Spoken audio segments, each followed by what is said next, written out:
could have been done real quick. The second match I made it Lucy practicing before she came. I was hoping nobody was going to get mad because I was over there following myself. Absolutely. Sometimes you got to do what you got to do, right? So it's like, he has done that too. And he listens to his coaches, and his coaches tell him, all right, go one way, do this and that, and then, all right, now what? You know? And don't quit. You fucking pay the money and travel. It does you no good to go out there and wrestle for fucking 15 seconds. And, it's different too. It's somebody who doesn't know what they're doing, they're trying to get in. Yeah. Yes. You know, I know if the one day was like that.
Good evening, ladies and gentlemen.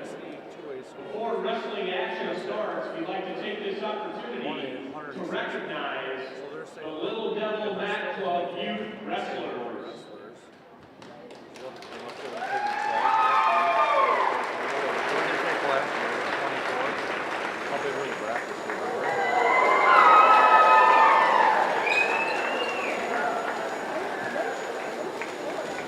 What's that? 4 at each, where this year they're only taking 2 at each because they're still taking The mission of the Little Devil Mat Club is to promote the Osage K-12 wrestling program by working with athletes, parents, and the community to foster sportsmanship, wrestling fundamentals, and a fun learning environment to ensure the proud tradition of wrestling excellence in Osage. The simple goal of Little Devil is to introduce Osage kids to the sport of wrestling, including basic skills, drills, and technique. We had a total of 143 total boys and girls registered for Little Devil Mat Club this season. Round of applause there is appropriate, folks.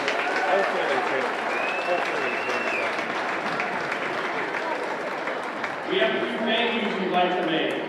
We'd like to thank Dallas Cooper for being the lead coach of 44 Cape Breton through first grade boys wrestlers this season. We want to thank Trent Goodale for being the lead coach of 63 second through sixth grade boy wrestlers this season. We want to thank Nick Keaton for being the lead coach of 36 Cape Breton through sixth grade girl wrestlers this season. And there's countless more parents and other volunteers that we also want to thank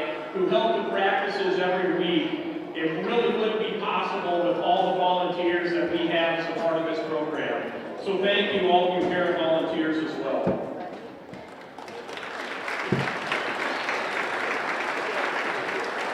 Some of our fundraising efforts, Little Devil Mat Club fundraising went towards the purchase of t-shirts for our Little Devil wrestlers and our junior high wrestlers. Funds were also used to pay entry fees for 6 tournaments for our youth wrestlers this season as well. Little Devil purchased a new speaker for the junior high wrestling room and warm-ups for the high school girls wrestling team. Little Devil Funds also purchased a new camera to stream away wrestling meets on GSPN, just to name a few. Last but not least, Little Devil also contributed to the capital campaign with a $50,000 donation for building a new wrestling room.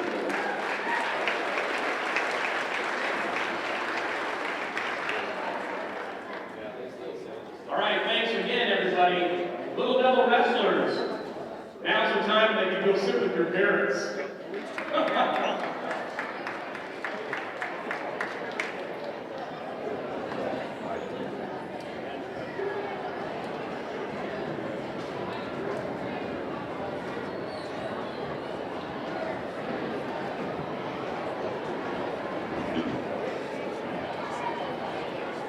It is senior night tonight as well, but before we get into that, we do have, I believe, 3 JV matches that we're going to go ahead and wrestle, so we'll get those going here for you folks.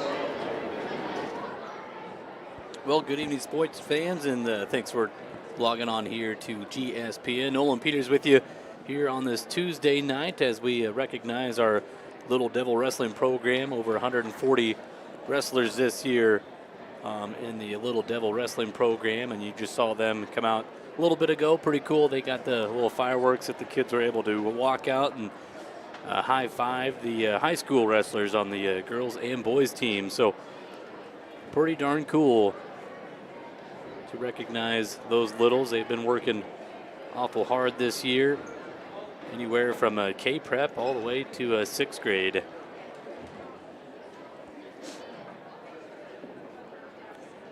So tonight it is Osage taking on the Crestwood Cadets in a special girls and boys duel that will go on at the exact same time. Now there's one mat, and how that format will go is first we will have some JV matches prior to the varsity duel starting.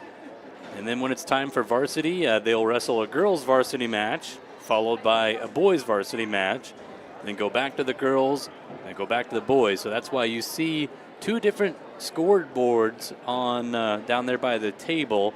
The board on the left is the boys' score.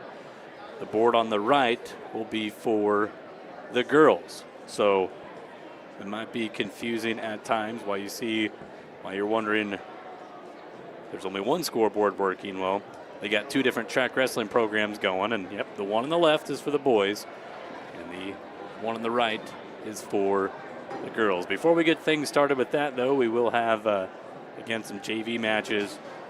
It looks like we have around 6 JV matches, at least according to track. It looks like we will have 4 on the girls' side and then 2 on the boys, as long as that is all up to date and correct. And it appears that is the case.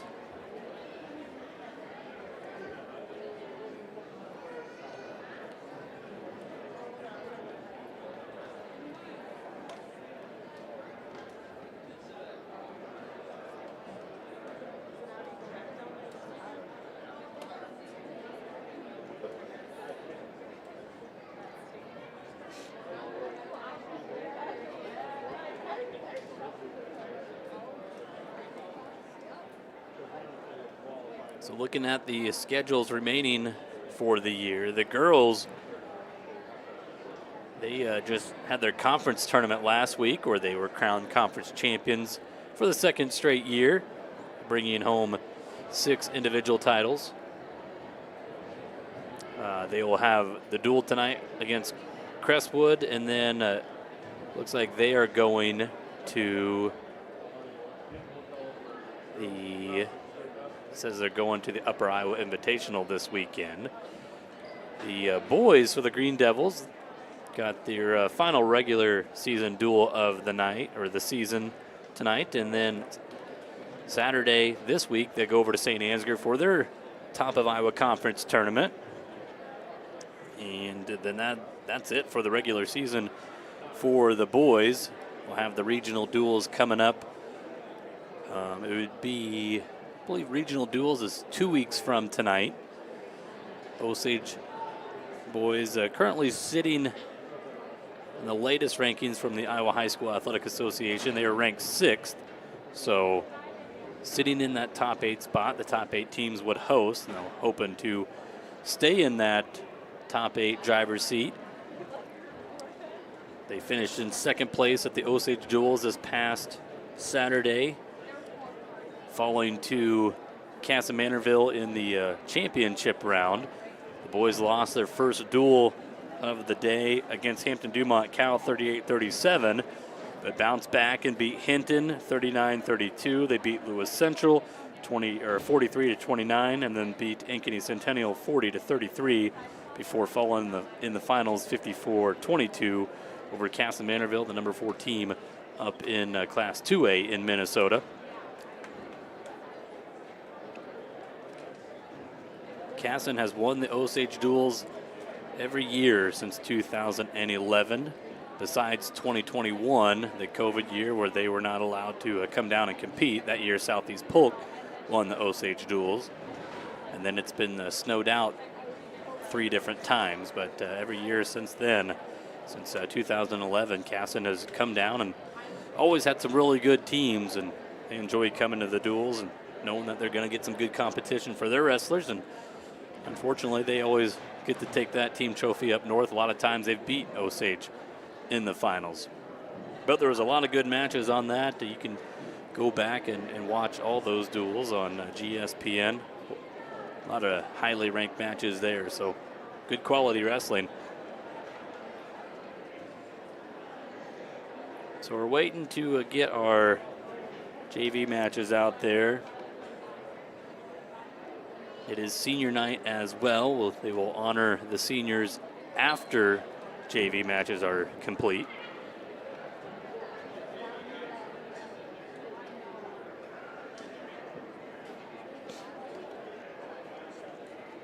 Don't know if they're having an issue with track wrestling down there or not. It looks like it might be the case.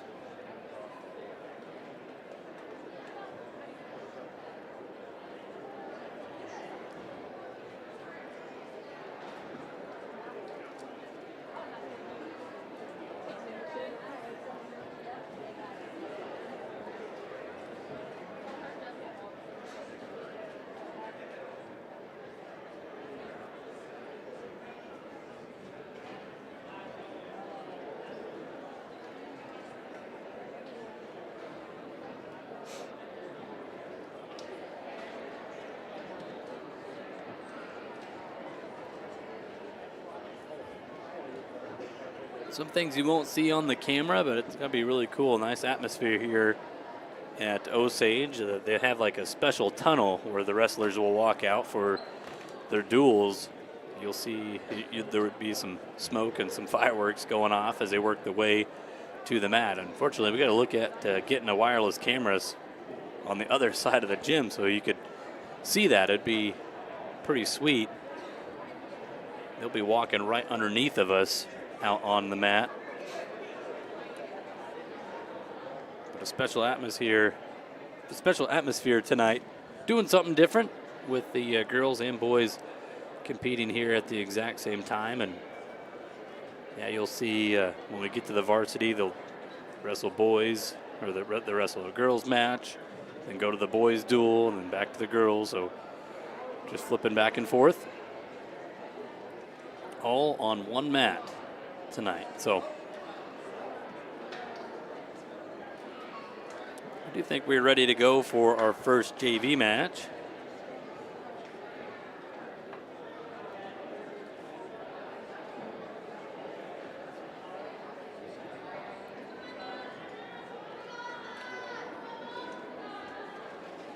Like, I think Emma Eastman for Osage, taking on Mackenzie Midsith for Crestwood. Our first JV match this evening at 120 pounds from Crestwood, Mackenzie Memphis, and from Osage, Emma Eastman. So their scoreboard, you can see that. It's over on the right side. That'll be the girls' scoreboard. The one on the left will be the boys. Running 2 different track wrestling programs. 2 different duels, but all here on one mat, going at the exact same time. Something different we've never tried before here at Osage. Welcoming in the Crestwood Cadets of Cresco. Making that drive west here to Osage. Always been some good rivalries between Osage and Crestwood when it comes to wrestling. Two towns that love their wrestling. And got a takedown here by Emma Eastman for Osage in her first girls JV match. 1 minute to go in the first.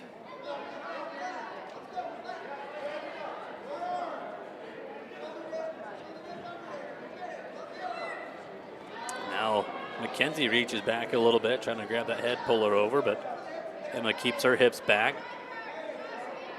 Trying to drive in and break down Mackenzie, and she does. Looking for maybe a half. Under 30 seconds to go in the first.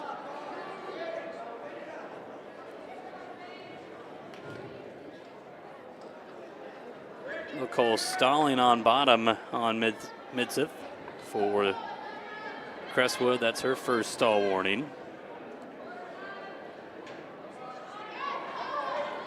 And now trying to run a half here. Short time though, 5 seconds to go in the first. I'm gonna go into the first period here.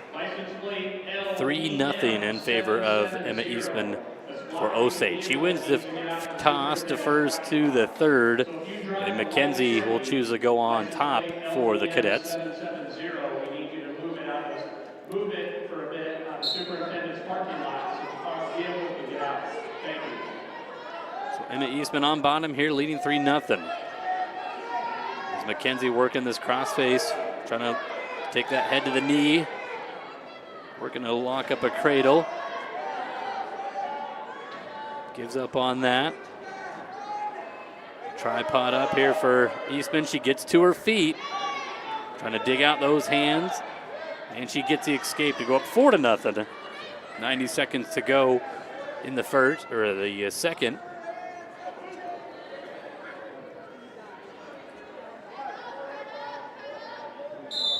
And we go out of bounds here, 1:20 on the clock in the second.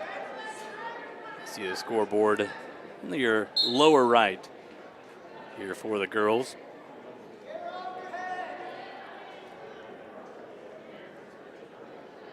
I would imagine too, when we get to the varsity side, the lights will dim down. We see that a lot here at Osage for single duels.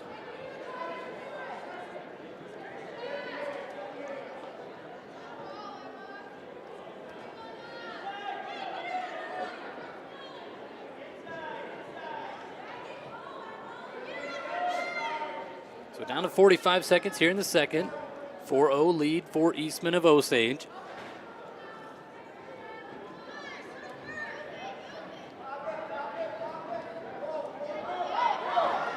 And now Eastman throws that headlock, getting some near fall, close to a pin.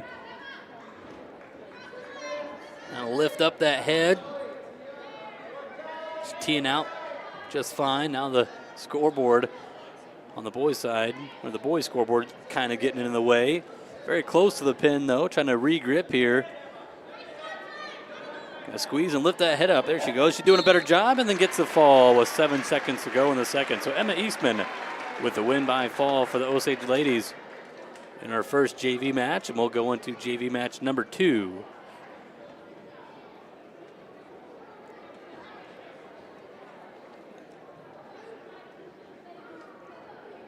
I believe this will be Aiden Keefe for Osage taking on Lauren Moen for Crestwood. Our next match features from Crestwood, Lauren Moen, and wrestling from Osage, Throw or be thrown right now, and it's going to be nothing yet as Keefe reaching back, gets up to her feet. No points there. A lot of action, but still no score. We're 20 seconds in. Both ladies kind of going for a headlock there. So we'll go tie up here at center of the mat. Forehead to forehead. Now looking to throw again. Keefe trying to step through. Now reaches down to the legs. Heavy hips there by Moen, not giving up the single leg, but Keefe stays with it and will score the 3. It's almost a minute gone and a 3-0 lead for Keefe.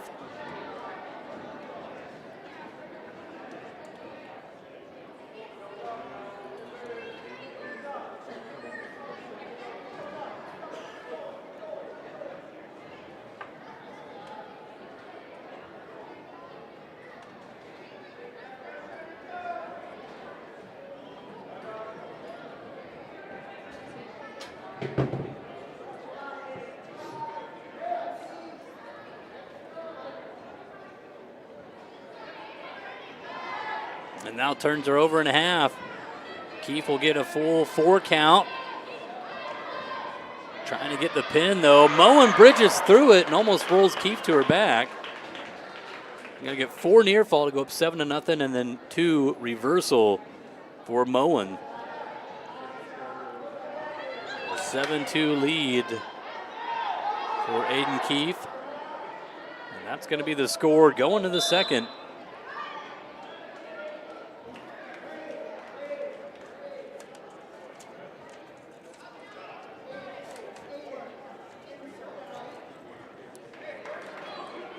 So Keefe will go bottom to begin the second.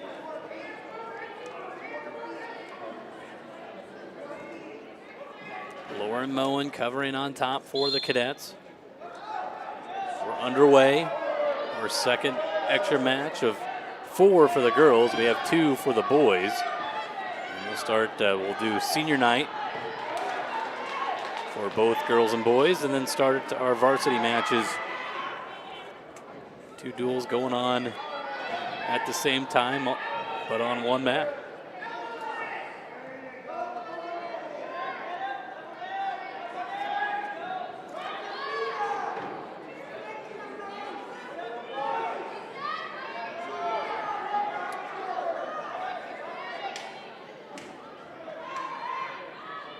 Moen trying to crank in a power half. Keefe looks away from it though. Moen going right back to that half. Nelson posting that head, cranking on that left shoulder, and just lets her go. And we got a stoppage here. Blood. They'll start blood time here for Moen. Must have got a scratch on her arm or something. Or maybe it might have been blood on Keefe. They do have the timer though running for Moen.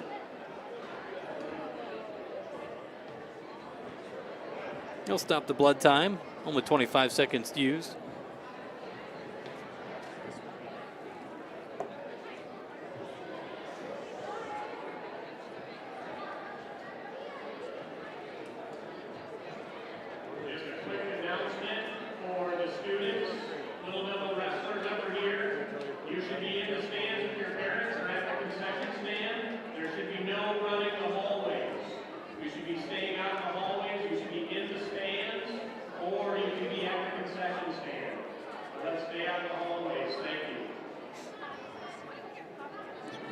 Getting blood cleaned up. We'll be back on our feet here. 8-2 now. 8-2 the score in favor of Aiden Keefe for Osage.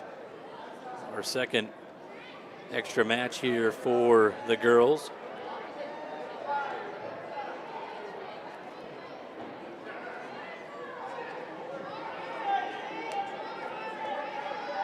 Moen trying to go heavy on that head. Working the front headlock, and she's got it, but then Keefe drops down, and she's got a headlock. 30 seconds to go here in the second. Got the headlock, just trying to lift that head up here with their right arm. There she goes. And she'll stack her up right there and get the win by fall. Aiden Keefe, along with Emma Eastman for Osage, getting pin wins here on our girls matches. Now we will go to the boys real quick.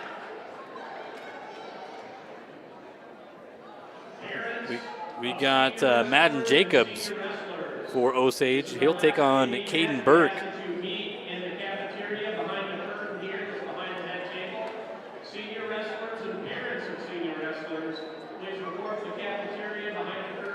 Might be our only boys match here is looks like Caden Burke for Crestwood. He's going to wrestle 2 exhibition matches. Features from Crestwood, Cresco, Caden Burke, and wrestling for Osage, Madden Jacobs. So Burke in on a double leg, drives through.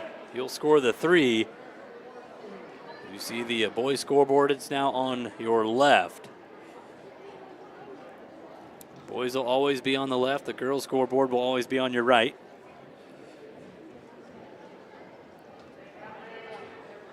And after this, I think they will do senior night for both girls and boys.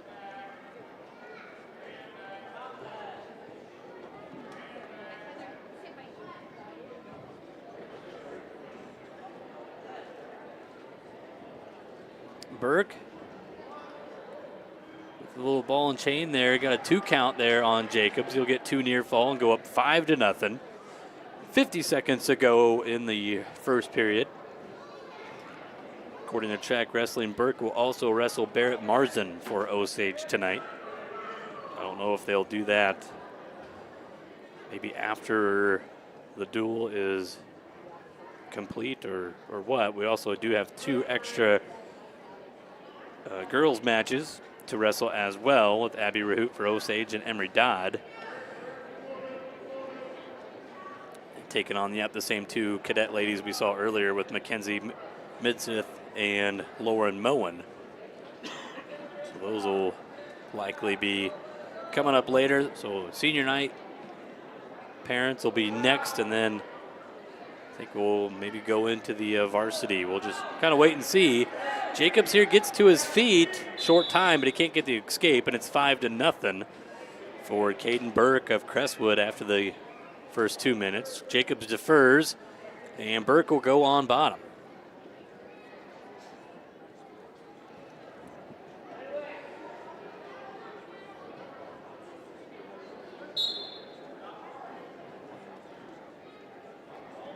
Burke gets to his feet. He'll score the escape, make it 6-0. Goes right back to his double leg attack and drives through and scores 3. Jacobs tried to do all he could, but Burke got in deep there. Scores another takedown, makes it 9-0. About a minute and a half to go in the second.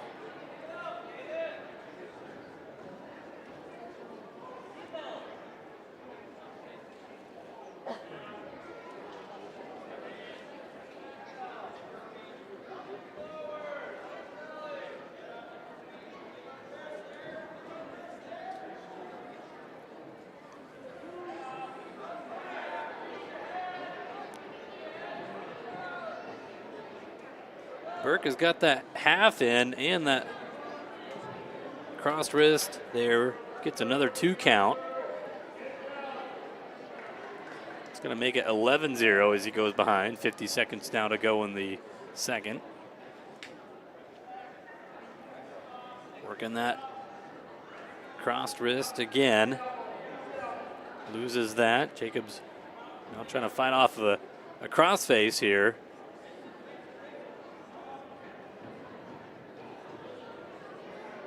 Get a stall call on bottom. First one on Jacobs. Gets to his base here, gets his knees underneath of him, sits out. Still fighting hand control, though Burke still in control, covering on top. 10 seconds to go. Jacobs tries a little short stand up.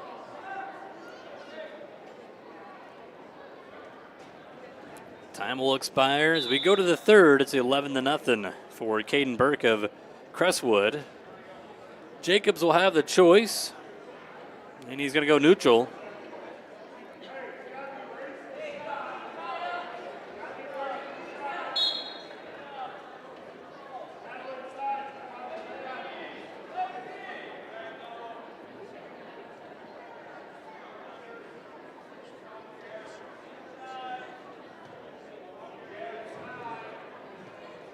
Snap down attempt there for Burke. Ear to ear.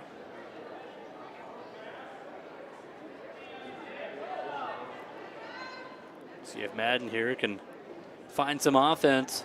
90 seconds to go in this match. He goes in on the legs, but edge of the mat here, trying to pull him back in a little bit. You're going to step out here. 1:21 to go in the third.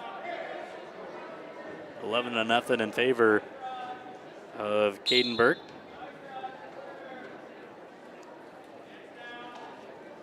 Burke back to the double leg and gets behind another takedown. His third of the match. 14-0. As we have just over a minute to go.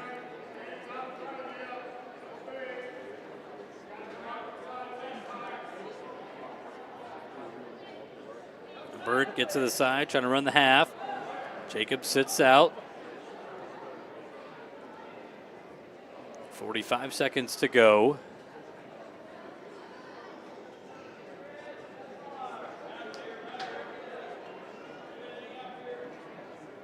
Another sit-out attempt here for Jacobs.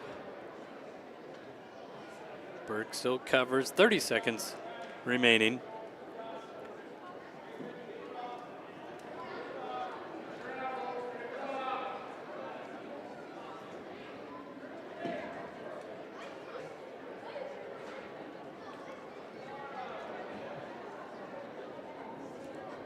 Down to our final 10. It's going to be a 14-0 decision here for Caden Burke of Crestwood. In our first of two extra matches for the boys' side. Burke will wrestle again later. He'll take on Barrett Marzin. But I believe next we have senior night.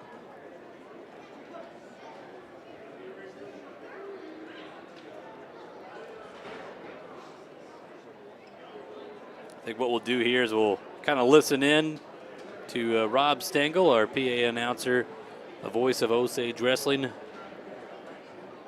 We'll have you tune into that, and when we get more wrestling ready, you won't miss anything right here on GSPN.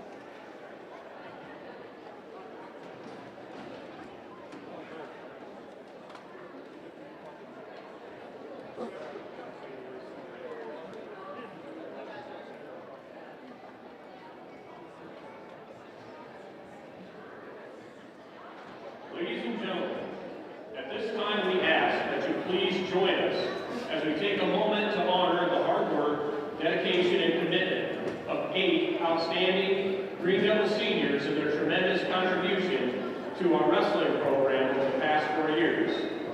Each of these athletes has shown exceptional perseverance, skill, and sportsmanship, and we are proud to celebrate their achievements tonight.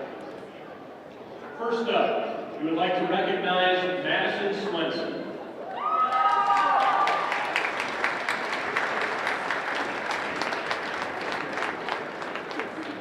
A 3-time state qualifier and currently ranked number 7 in Class 1A. Madison is the daughter of Jason and Melinda Swenson.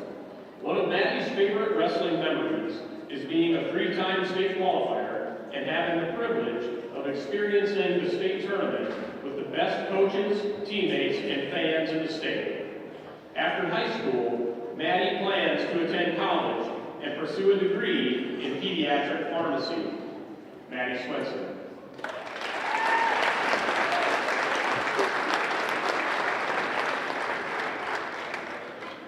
Next, please join us in honoring Emma Evans.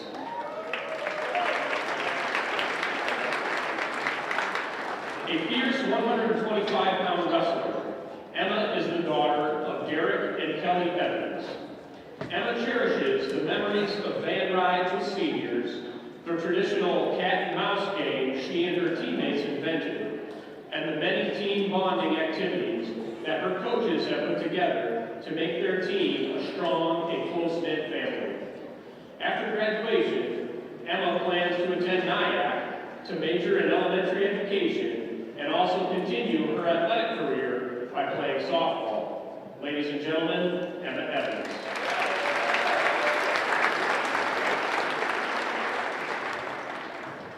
Now let's recognize Annalise Arsenault.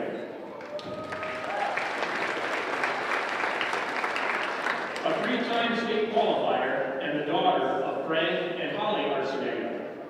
Annalise will forever remember the feeling of qualifying for state and the honor of being part of a growing sport. She credits wrestling and her coaches for helping her become the hardworking and determined person she is today. After graduation, Annalise will attend the University of Florida with an NROTC scholarship, where she plans to pursue a Bachelor of Science in Nursing and eventually become a Naval Nurse Officer. Ladies and gentlemen, Annalise Arsenault.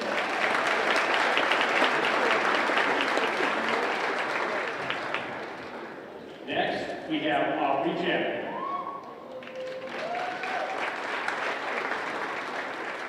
Currently ranked 6th at 140 pounds, Aubrey is the daughter of Brent and Jessica Chapman.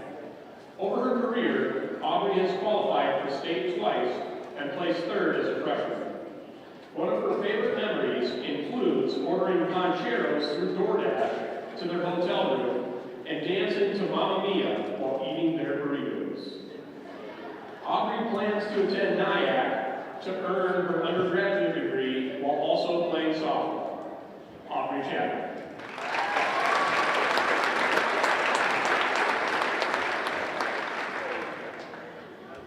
Next, we honor Addison Shaker.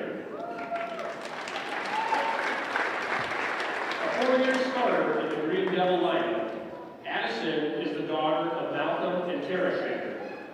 Some of Addison's favorite memories are the bus rides home from tournaments, playing games with her teammates, and being part of the back-to-back Top of Iowa Conference championship teams.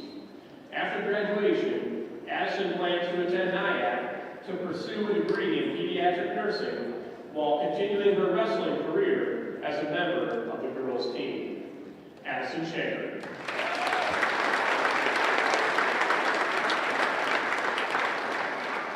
Next, we recognize Eliza Williamson. A 4-year starter in our current 190-pound wrestler. Eliza is the daughter of Ty and Brianna Williamson.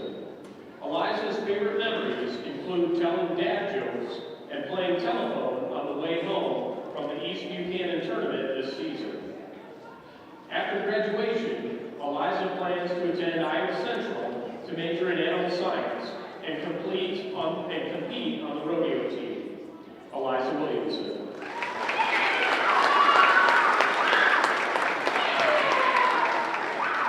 Next, let's honor Emma Schiffer.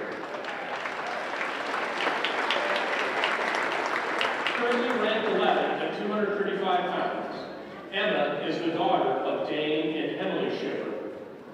One of Emma's favorite wrestling memories was being part of the first ever sanctioned girls wrestling tournament. And she is incredibly grateful for the amazing support system of coaches and fans that have always been behind her.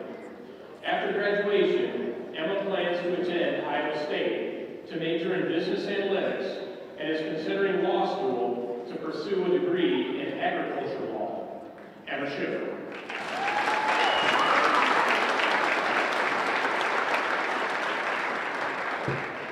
Lastly, we honor Gable Heeman. A 3-time state finalist, currently ranked number 1 in the state and number 16 in the nation. Gable is the daughter of Nick and Jessica Heeman. Some of her favorite memories include her 3-time state finalist experience and the team's pre- and post-meet rituals, where we circle up and remind each other of the importance of teamwork and support. Gable will never forget her freshman year when she made it to the finals and was comforted by Ainsley, who cried on her shoulder in the stands. After high school, Gable plans to attend college to pursue a degree in veterinary medicine and continue her wrestling career. Gable Heeman.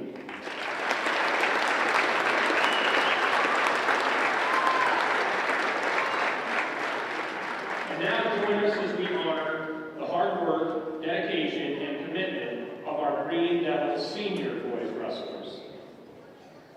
First, Preston Byron.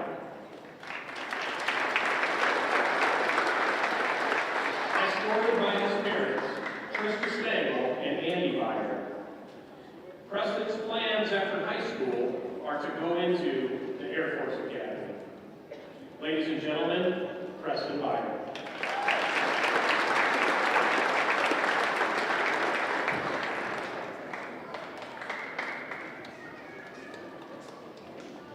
And our next senior and last senior we're going to recognize tonight, Ledger Dales.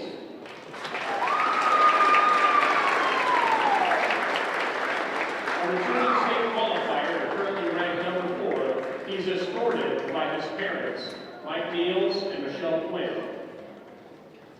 Ledger's plans after high school are undecided. Ladies and gentlemen, Ledger Niels.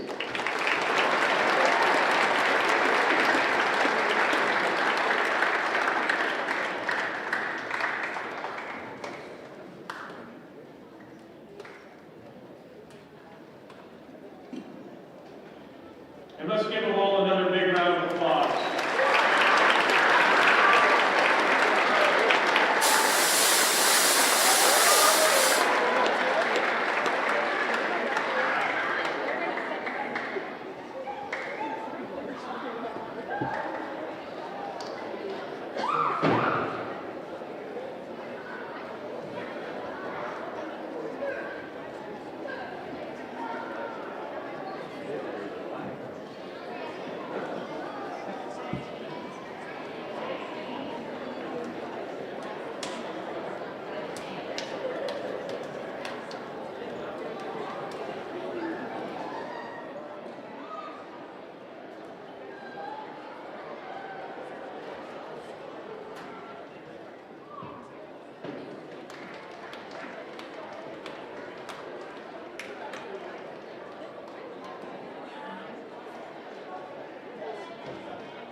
Good evening and welcome to Osage High School for tonight's boys and girls varsity wrestling duel between the Crestwood Cadets and your own Osage Green Devils.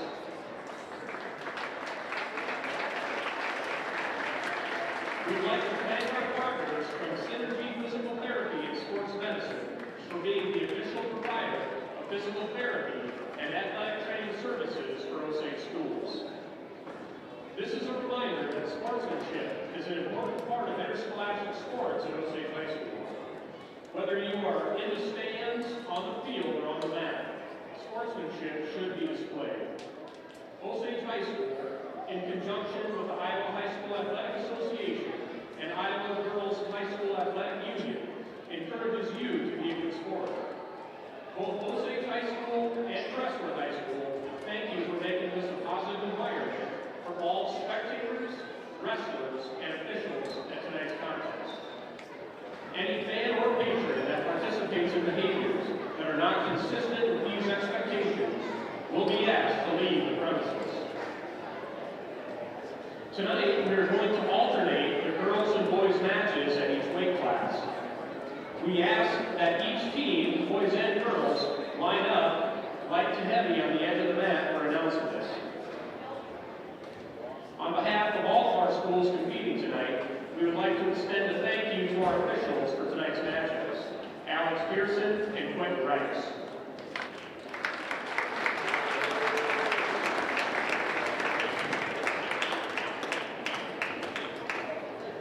And now, let's meet our starting wrestlers at each weight class, starting with the girls' lines.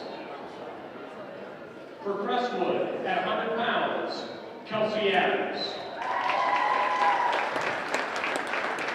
And for Osage, coming in ranked number 2, Ainsley Heeman.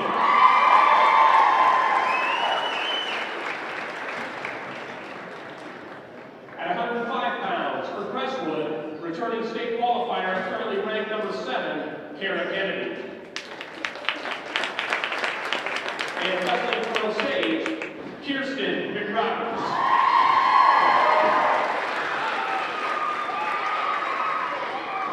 At 110 pounds for Crestwood, Lydia Bowman. And for Osage, returning state runner-up, currently ranked number 1, Gable Heeman.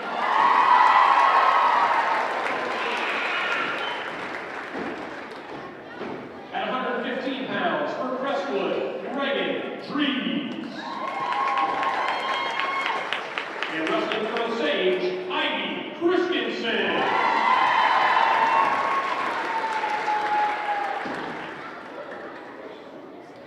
At 120 pounds for Cresco, coming in ranked number 9, Isla Schemmel.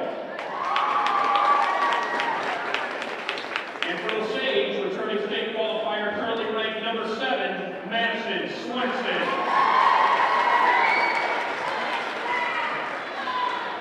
At 125 pounds for Crestwood, Carly Henry. Wrestling for Osage, Emma Evans.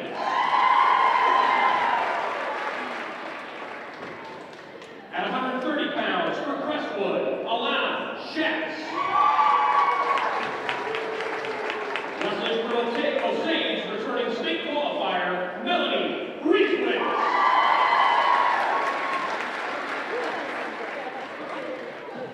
At 135 pounds for Crestwood, Amber Harmony. And for Osage, returning state qualifier, Annalise Arsenega.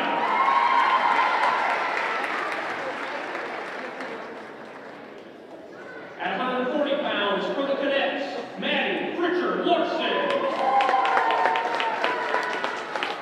And for the Green Devils, Kaylee Hayman.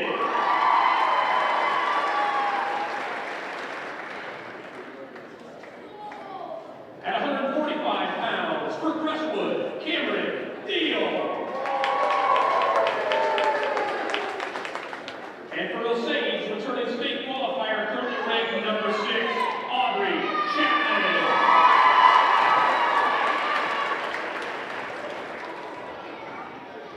Wrestling at 155 pounds for the cadets, Clara Keller.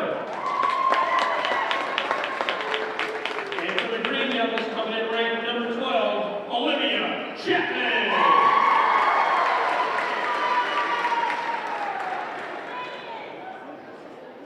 Wrestling at 170 pounds for Crestwood, Isabella Scheidel. And wrestling for Osage, Addison Schinker.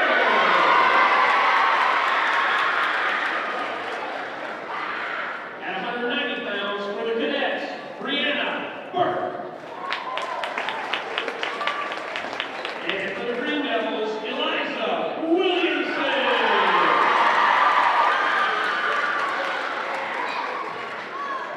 At 235 pounds, Crestwood is open.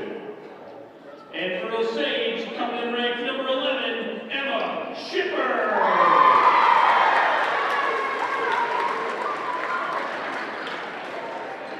And now for the boys' lineups. At 106 pounds for Crestwood, Mitchell Williams. And for Osage, Nicholas Messersmith. At 113 pounds for Crestwood, Noah Bergen.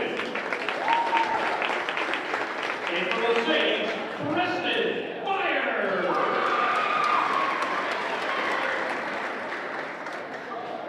At 120 pounds for the cadets, returning 5th place finisher, currently ranked number 2, Mitchell Schwab. And wrestling for the Green Devils, Duncan Mullen.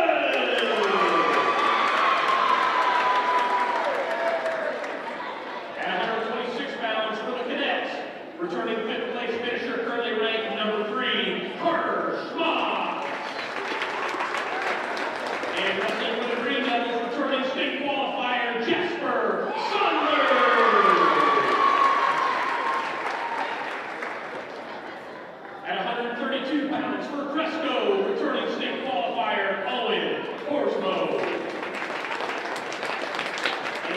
Osage, Easton Sonnenberg. At 138 pounds for the cadets, Ethan Vernon. And wrestling for the Green Devils, Jacob Vance. At 144 pounds for the cadets, Lux Smith. And wrestling for the Green Devils, returning state champion, currently ranked #1, Blake Fox.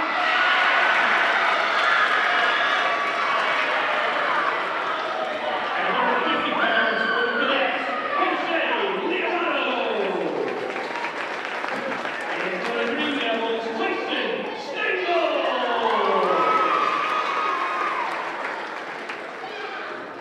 At 157 pounds for Crestwood, Logan McCabe. Wrestling for Osage, Ty Hoyt.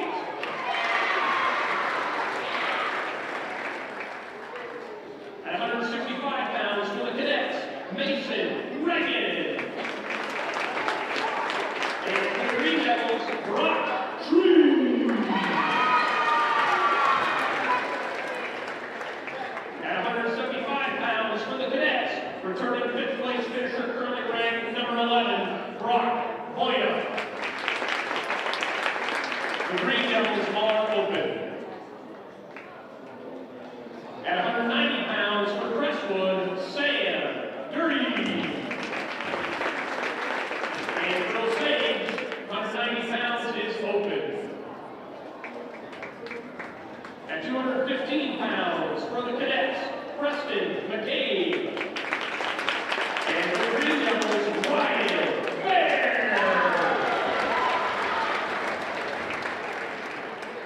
And at 285 pounds for the cadets, Auden Skoda.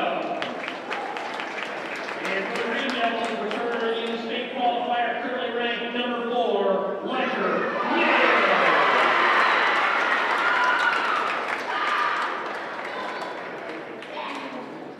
And now, ladies and gentlemen, we'll ask that you please rise and remove your hats as we honor America with the singing of our national anthem by Osage student Kendra Skyrett. Oh, say, can you see by the dawn's early light what so proudly we hailed at the twilight's last gleaming, whose broad stripes and bright stars through the perilous fight, oh, the ramparts we watched, who so gallantly streaming, and the rockets' red flame, the bombs bursting in air, gave proof through the night that our flag was still there. Oh, say does that star-spangled banner yet wave? Oh, the land of the free and the home of the brave.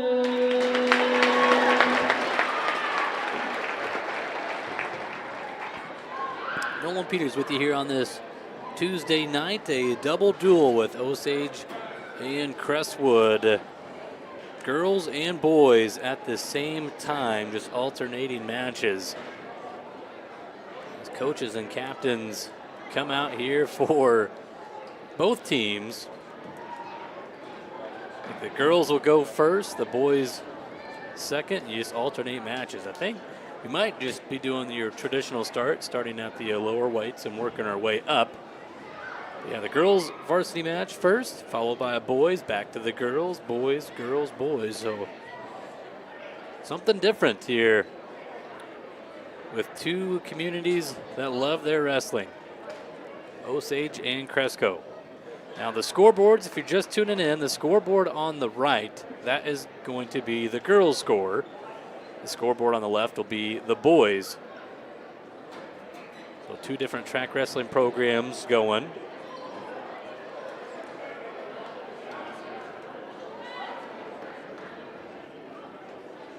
Yep, when there's a girls match, you'll want to watch the timer and everything on the right, and then when the boys, the one on the left. Those will also have the team scores on there as well.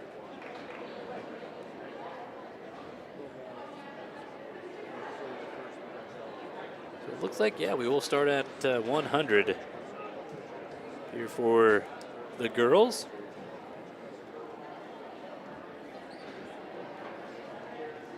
And then for the boys. Yep. So 100 will be first with the girls, and then the boys will come up at 106.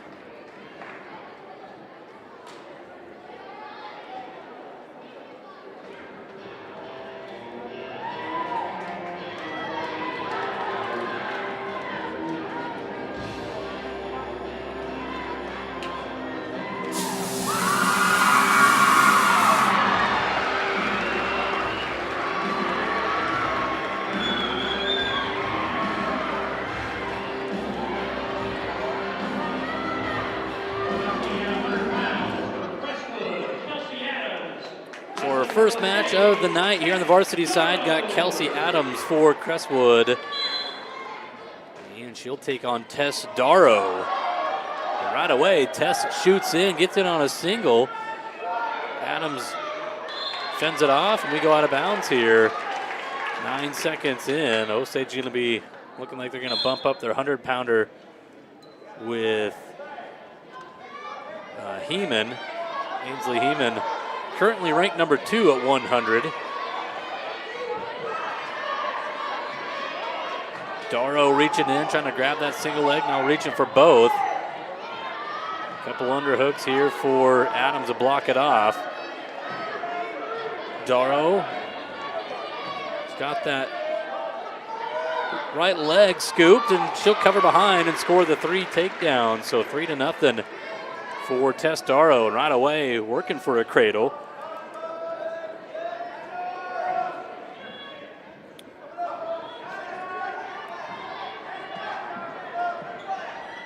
Break Adams down here. 1 minute gone as you see that scoreboard off to your right.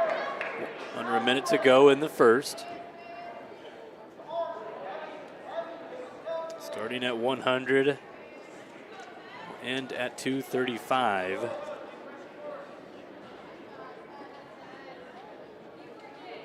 Edge of the mat here, almost about to go out of bounds, and they'll wave him out here. 41 seconds to go in the first.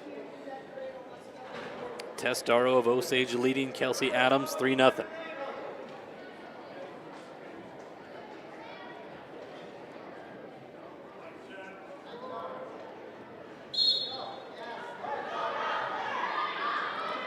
And Darrow got the cradle lock this time. She'll take Adams to her back, gets that knee to the side, and she'll get the fall. Tess Darrow a win by fall to put Osage girls up 6-0. And now we will transition over to the boys duel and start over at 106.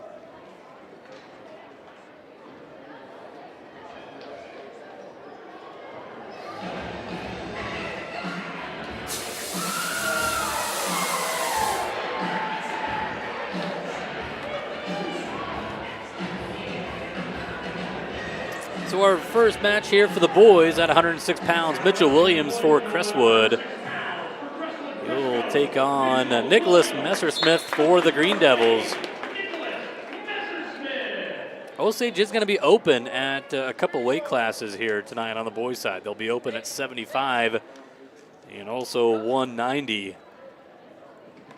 So going to be giving up some bonus points here to the cadets. See if they can make up for it.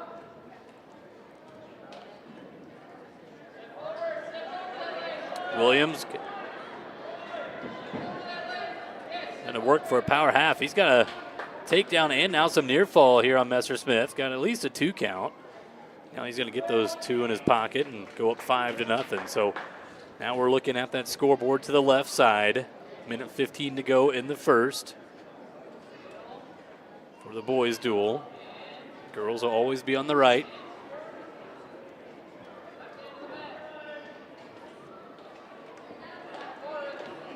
1 minute to go here at 106. Messersmith trying to get to his base here, but a tough ride right now for Mitchell Williams. Got a bar in that far wrist. He's got to try to run that bar, grab that far wrist, but he can't do it. Now Messersmith gets that arm free. Back to that power half here for Williams.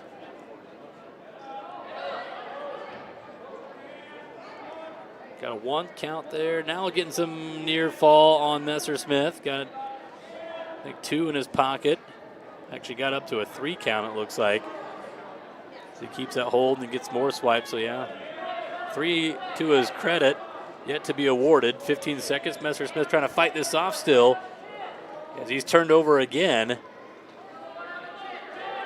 Still fighting here. Short time, under 5 seconds. And Williams is going to pin him here with 1 second on the clock.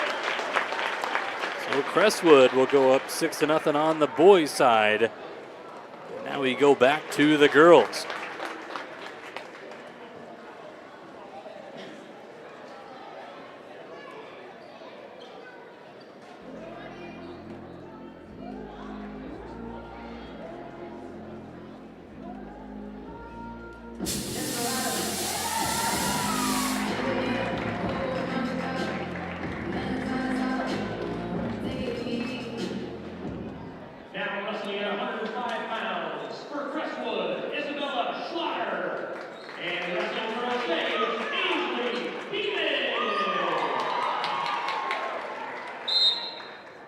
Ainsley Heeman here for the Green Devils, taking on Isabella Schlatter for Crestwood.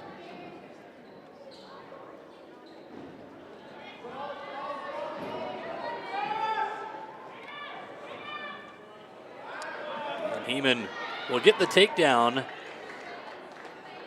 Ainsley Heeman, a freshman, ranked number 2 at 100, bumping up here to 105.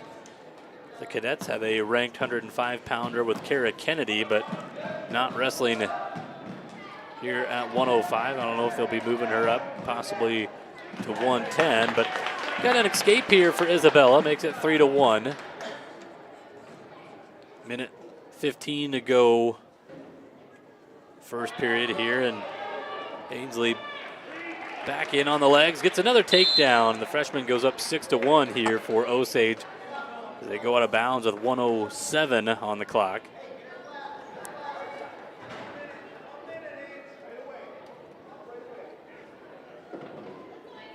Schlatter goes bottom on the restart. Tries that stand up off the whistle, gets up to her feet. And Ainsley hasn't let her go yet.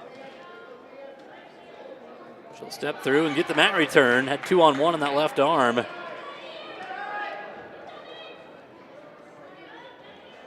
Got a nice bar off to that left side. Now thinking about half. She'll grab that far wrist and run that bar over. Some time here to work with here for Ainsley. 35 seconds to go in the first here. She's got herself a full 4 count, but looking to get the pin here. Looks like that left shoulder for Schlatter just barely off the mat here, keeping her alive, as now Heeman looking to readjust. Goes with the reversed half. Going to tee out. And using that chin to catch that shoulder and push down. 5 seconds here.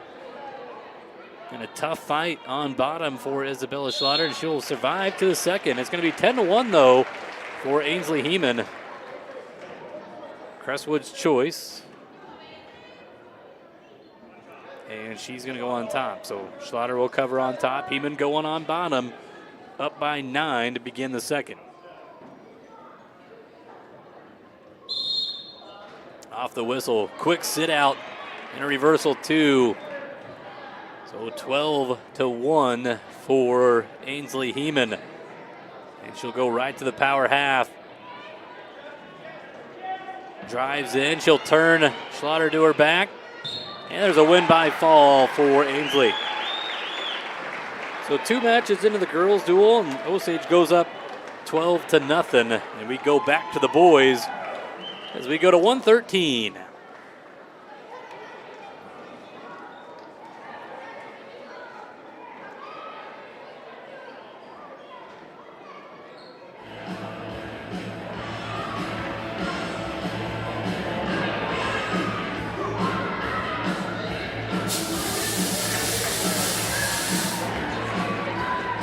£113 for Crestwood. It'll be Noah Bergen. And for Osage, it'll be the senior Preston Byer.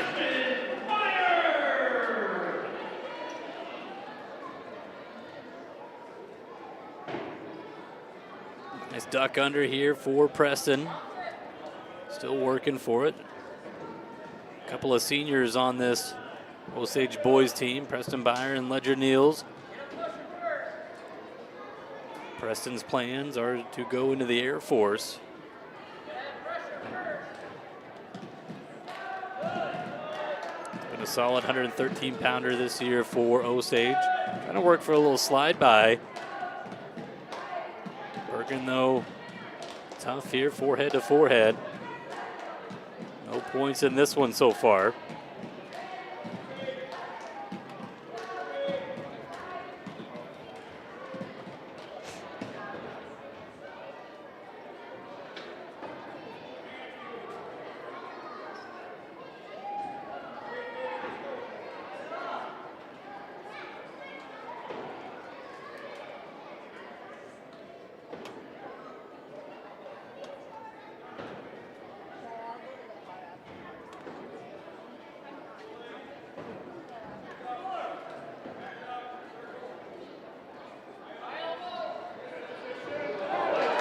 Bergen, a little lateral drop there. He tosses Byer on his back, trying to be a pinner. It was close. Byer's going to fight it off, though. But he can't quite get away, and Bergen locks him up into a cradle. 20 seconds to go in the first.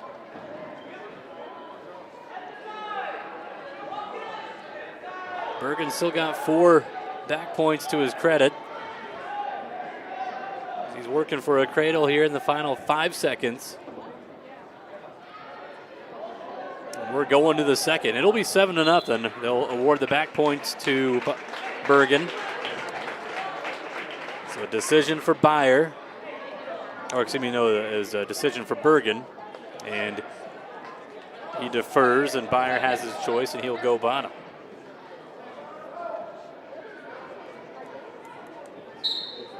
Off the whistle, Byer working for a switch. Bergen catches that leg.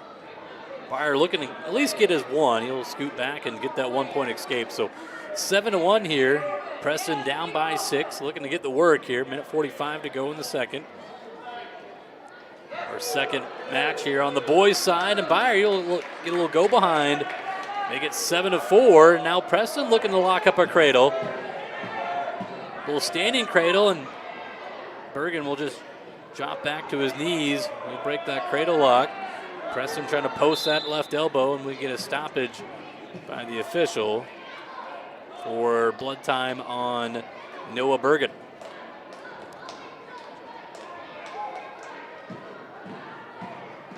So a little bit of a scare there for Preston early in this match. Fought off of his back. Now he's climbed back in, and it's a 7-4 match here early in the second. So the girls' side, it is Osage leading 12-0 after 2 matches. On the boys' side, Crestwood leads 6-0 after 1 match. Starting at the lower weights and working our way up. And we will have, I believe, 3 more extra matches after the varsity duel.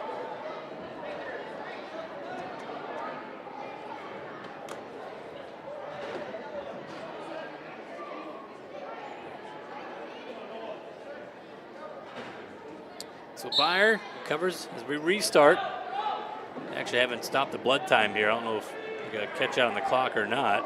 Blood time clock is still running. And Byer is going to turn Bergen to his back. Got a couple of back points to his pocket. Still looking for some more. He'll get those 2 near fall. It's 7-6. I don't know if anybody's noticed the scoreboard yet.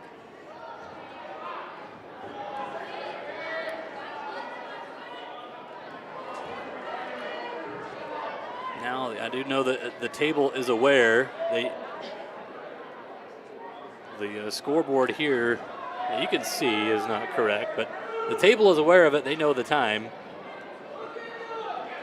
Bergen up to his feet, and we'll go out of bounds here. We'll get a stoppage, and I think now they can get the time correct visually.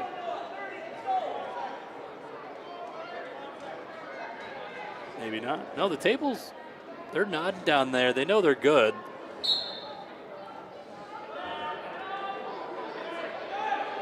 So 7-6, and now Bergen trying to fight off of his back here. Byer about dropped him there. But now Bergen working in on a leg. He's looking for at least a reversal too. Byer trying to be smart here. Don't know exactly what time is left in the second. We're probably getting close to the end of the period. And there is a reversal two for Noah Bergen. So back to a 3-point match, and that should be it for the period. And they'll stop it. So Bergen does get the reversal, and it's going to be 9-6 going to the third. But the time, as you can see, something is not right.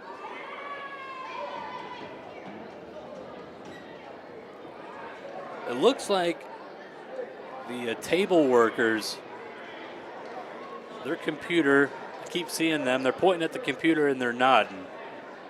That I believe they have the right time and everything. It's just not showing up on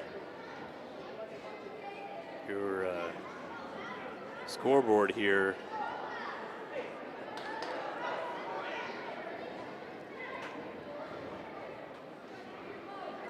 Got your tech guru down there, Thatcher Goodale, assistant coach for Osage. Anytime there's track issues, it's everybody yelling at Thatcher to go and figure it out. But 9-6 is the score. Noah Bergen for Crestwood leads Preston Byer, and that will be the score going to the third.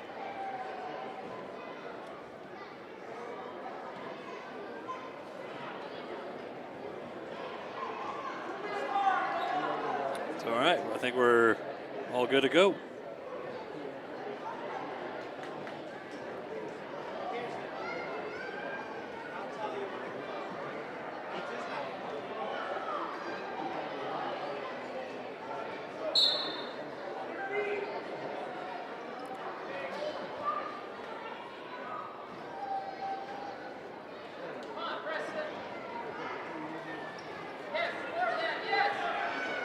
So a 3-point match here as we start the third.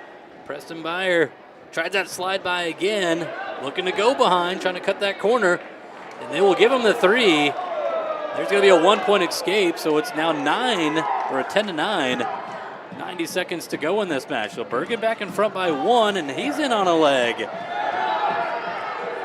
Shin whizzer there by Byer. No points yet, minute 20 to go. Byer heavy with that shin whizzer.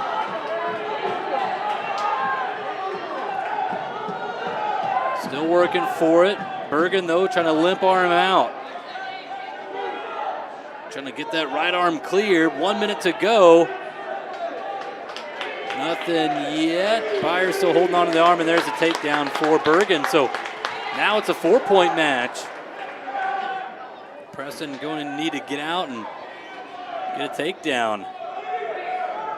45 seconds to go. There hasn't been any stalling by either wrestler, so that's not going to play a factor here in the final 40 seconds. Byer sits out, gets his knees underneath of him, digging for hand control. Bergen trying to keep him down here with 30 seconds to go in this match.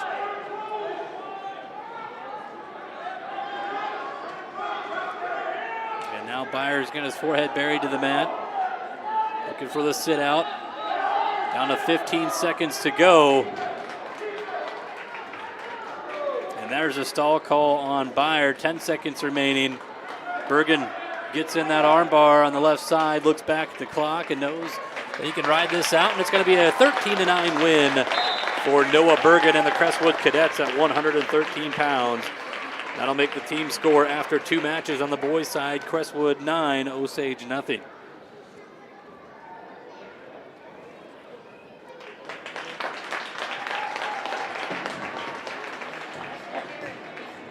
So we'll take us back to the girls. We'll go to 110 pounds.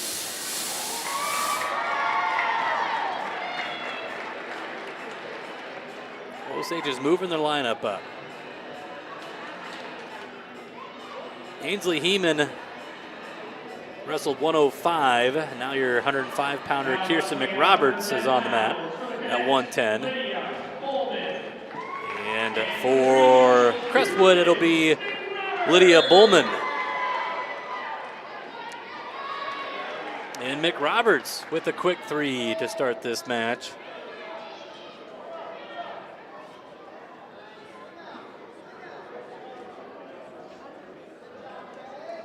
Work the way out of bounds as we're back over on that scoreboard to the right. Minute 44 to go in the first. 3-0 lead for Kirsten McRoberts.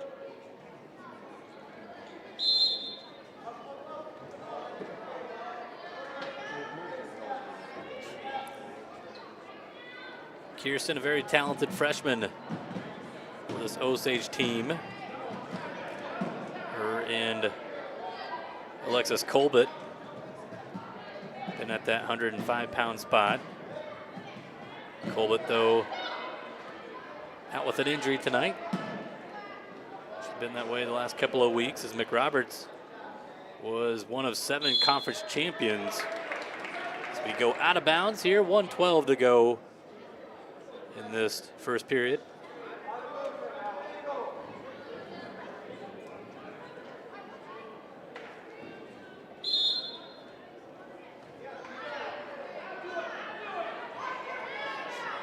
McRoberts was a conference champ at 105 on Friday last week in St. Ansgar, and now she has got her opponent stacked up.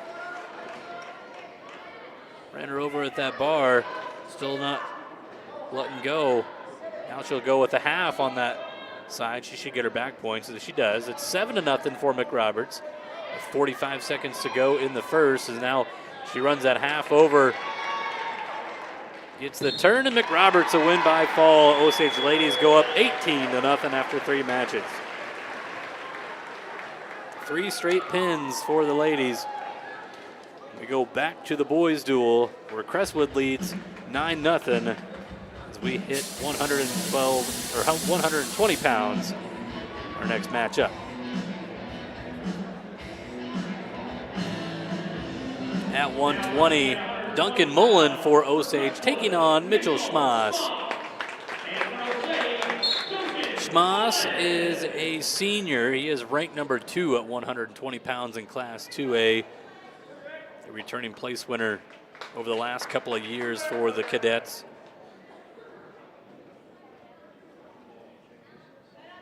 Mitchell had himself a very good Osage Invitational tournament. I believe he was a winner of that 120-pound bracket, and he's going to win by fall. So 3 matches into the duel on the boys' side, and Crestwood is out 15-0.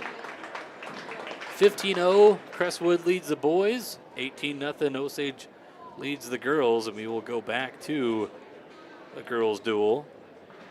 I think we'll see Gable Heeman. We'll see.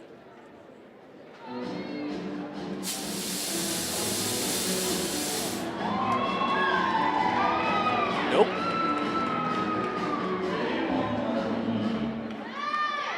It is not.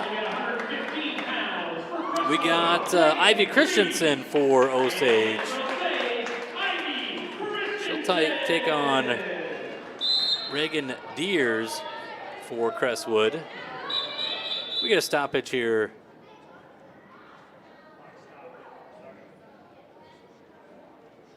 The official got mixed up there. He's looking at the wrong clock. It is kind of confusing. It shows a minute 36 on that boys. Time running though on the girls' side as Ivy gets a nice takedown. Osage really moving the lineup around tonight.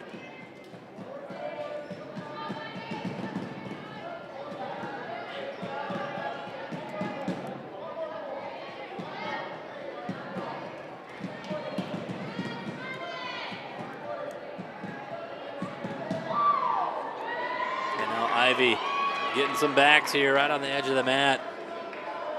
And Ivy's going to have her close, looking for a pin. A lot of time to work with, and there's a win by fall for Ivy. 4 matches, 4 pins for the ladies. Osage girls are up 24-0 on the cadets as we go back to the boys now. At 126 pounds, we'll see Carter Schmass for the cadets, a junior, also a 2-time place winner. He'll take on Jasper Sonberg for the Green Devils. Now wrestling at 126 pounds for the cadets, Carter Schmass. Carter Schmass last year was a 5th place finisher. He finished 8th place as a freshman. Sonberg, a returning qualifier for the Green Devils.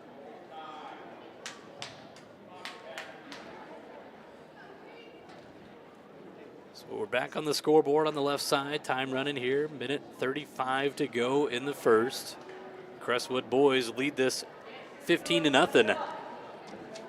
They got a pin at 106 and 120, and then a 13-9 decision at 113. Osage is going to be open tonight at 175 and 190. So for sure, 12 more points on the board for Crestwood as they've got themselves in a good position here. You're basically looking at least a 27-0 score at the moment. And now Schmass, he should have 3. He gets it.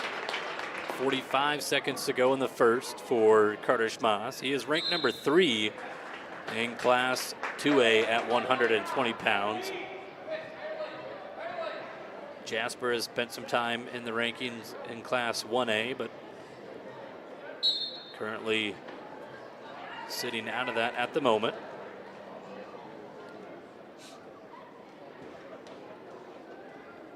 Final regular season duel for Osage this year. They'll be making a regional duel appearance. We know that in Class 1A. Now, whether they will be hosting or going on the road, that is yet to be determined. Wanting to be hosting, the latest rankings from the Iowa High School Athletic Association had them at the number 6 spot. Now the top 8 teams, I believe, on the next set of rankings would be your 8 host sites. So you want to at least position yourself in the top 8. Into the first here at 126, it is Carter Schmass leading 3-0 for Crestwood. It is his choice, and he will defer to the third. Sonberg will go on bottom. So Jasper goes bottom to start the second, the sophomore for Osage.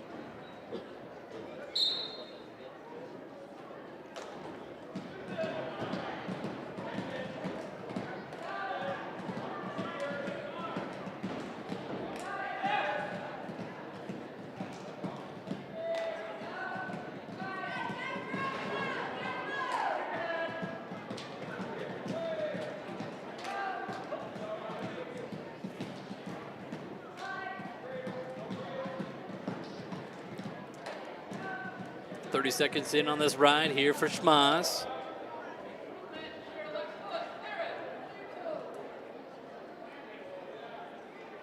Sonberg just can't get that left arm cleared as Carter been heavy on that left side, and now he gets the breakdown and got that head lever trying to work with it.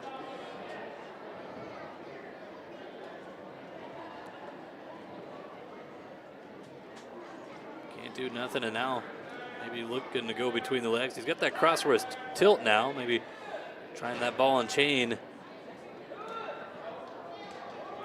And he's got it, working for it. Still working that ball and chain. And he's getting some swipes now is Carter. He got a 2 count. 40 seconds to go in the second. At least a couple of backs there for Carter. He'll get those 2 as he lets go with that left arm. 5-0. Now looking for a leg Turk. he will step through, he'll catch that leg, and Carter getting some swipes out on the Turk. He's got at least a 3 count. He'll re-grip, reposition. Jasper, though, gets back to his belly, and still at least 3 for Carter. 10 seconds to go, and now Carter will get those 3, and he's now got a cradle locked up, getting some back points on a cradle, and that'll do it for the second. And that's going to be a 4 count there. So 12-0. Schmass opens it up in the second, scoring 9 points. And now Schmass will have the choice, and he's going to go neutral. Now Coach Jennings comes to the table. He wants to have a word with the official.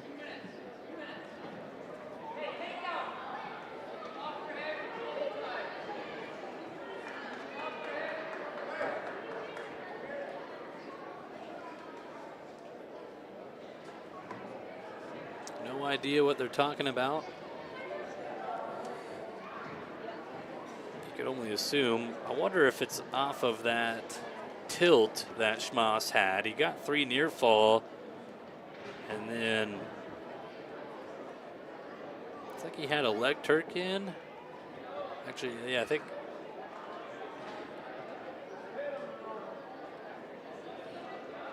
Well, the official waved something off.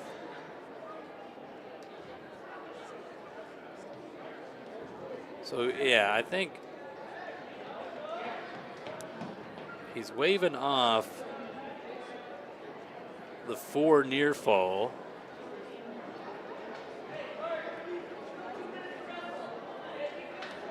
It was 3-0 going to the second. And now it's 8-0.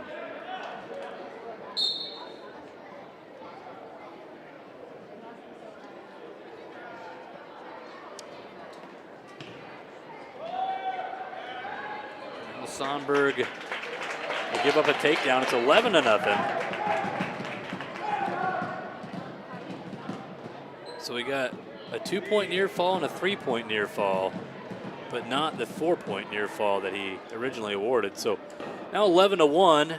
Sonberg up to his feet, and a takedown for Schmass right to the back. So this will be it. Whether it'll be a tech fall or a win by fall for Schmass. He's trying to get those extra bonus points. And Carter is going to get the win by fall. The Cadets go up 21-0. Osage boys in a big hole. 21-0 is what the scoreboard shows, but you're going to think it's at least 33-0, as Osage is going to be forfeiting at 175 and 190. Been all Cadets on the boys' side. It's been all Green Devils on the girls. And we're going back to the girls. We'll be at 120 pounds.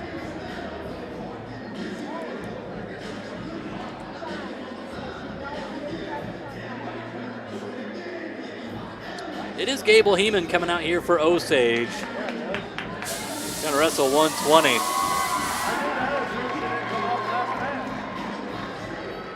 Coming up a couple of weight classes, and she'll take on Isla Schimmel. Schimmel is ranked number 9 at 120 as a freshman. Taking on Gable Heeman, who is ranked number 1 at 110 pounds. A 3-time finalist. Trying to finish up on top of the podium this year in her senior year, and Gable with the takedown. 3-0 here, 20 seconds gone in the first. Something new here. We've never done it before. We've had a girls varsity duel and a boys varsity duel, a double duel on the same night, but alternating matches. Girls followed by the boys. I do know over in the Northeast Iowa Conference there has been double duels with boys and girls. I'm not quite sure if they've done this as well. But pretty neat. First time doing it here at Osage, under the lights.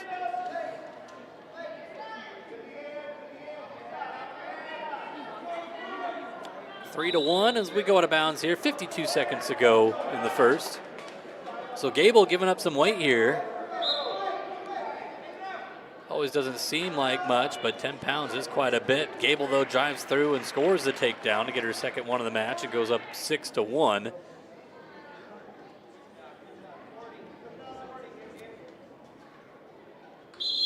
Osage ladies this year, their only dual loss was to number 1 Cedar Falls. That was at the Battle of Waterloo.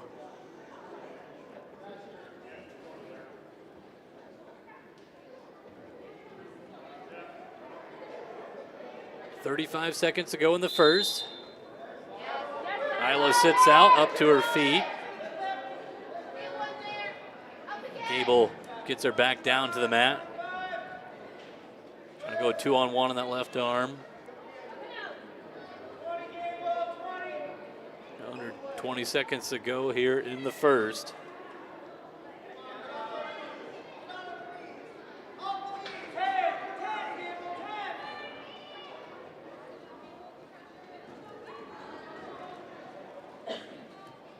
And 6-1. That'll be the score going to the second in favor of Gable Heeman of Osage. Decision for Heeman. She's going to go neutral. Have them switch sides here.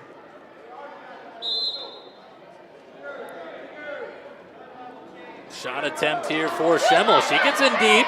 She's going to cut off to a double, but Gable, good hips. Going duck under. And Schemmel got in deep on that double leg attack. And now Gable drives through on a double leg.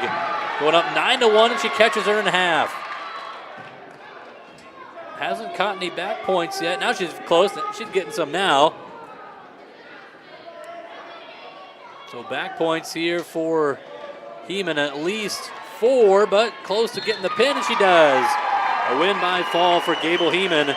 Puts the ladies up 30-0 after 5 matches. So all Green Devils so far in the girls' duel. Back to the boys. Osage trying to get on the board here, down 21-0.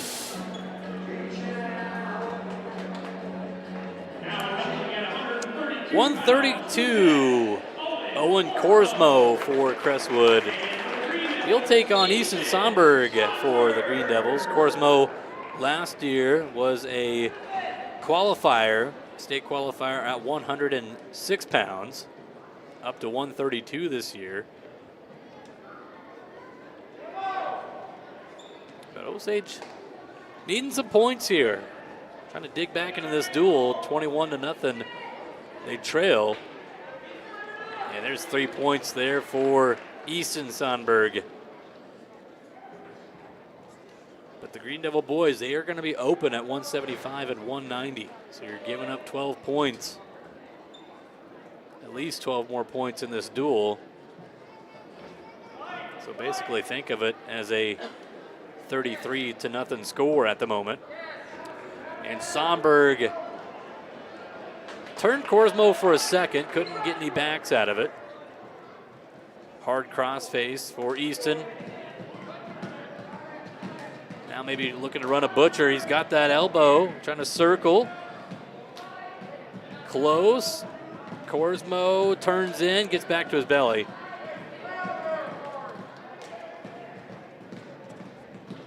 Tough ride here for Easton. Now working maybe for a near side cradle. Korsmo still fighting it off. We're going to go out of bounds here. No separation there. It'll be a minute 20 on the clock. Easton throwing the book right now here at Korsmo, but just hasn't been able to get the turn. He's been very close multiple times. Solid ride after the takedown.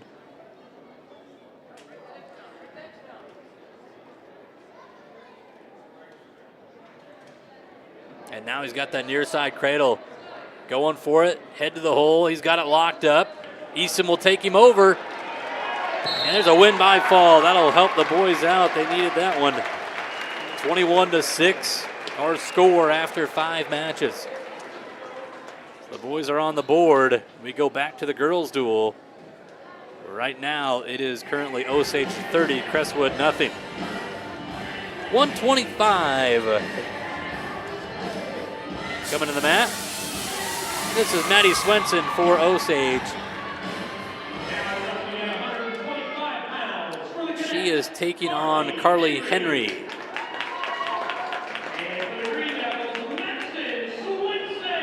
Swenson is ranked number 7 at 120, wrestling here at 125.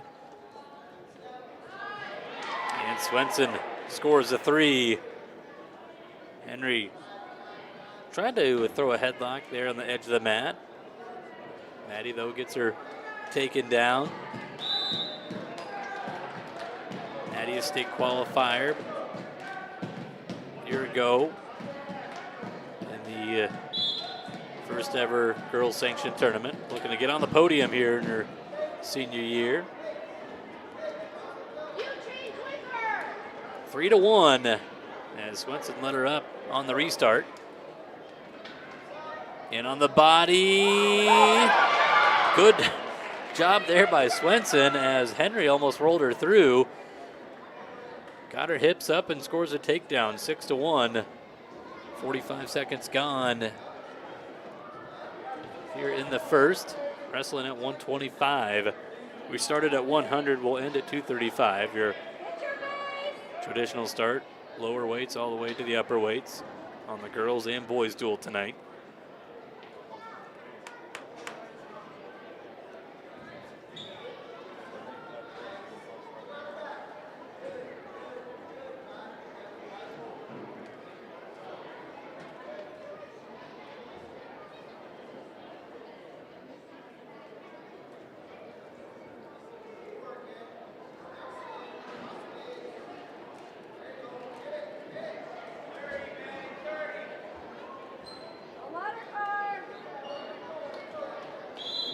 So out of bounds here, 23 seconds to go in the first. A 6-1 lead for Maddie Swenson of Osage, leading Carly Henry for the cadets.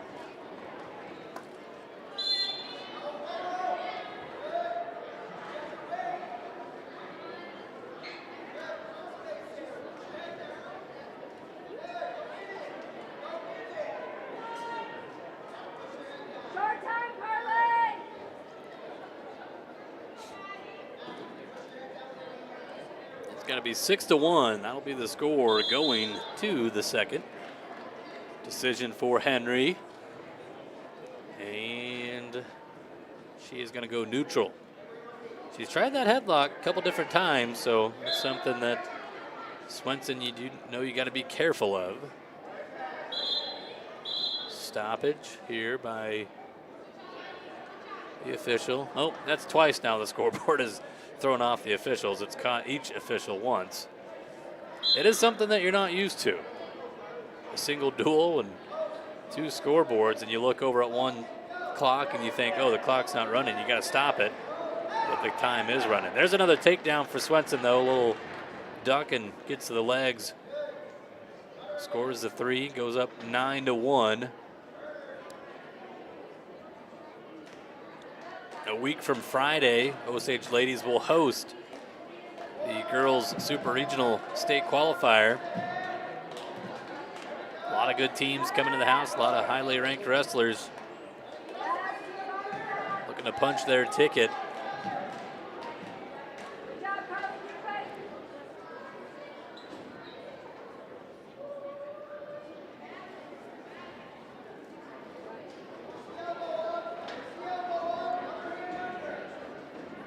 Nine to 1 here, Swenson. Been very good on her feet. Trying to get a turn here, but Henry won't let her turn her, so Swenson's going to let her up.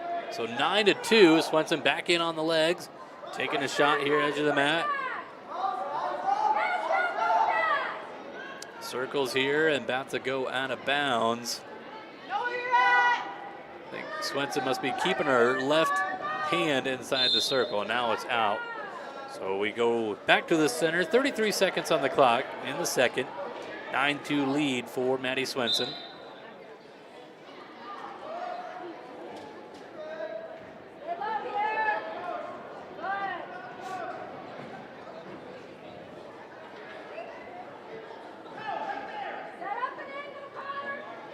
watch out for that headlock as Henry's tried it a couple of times.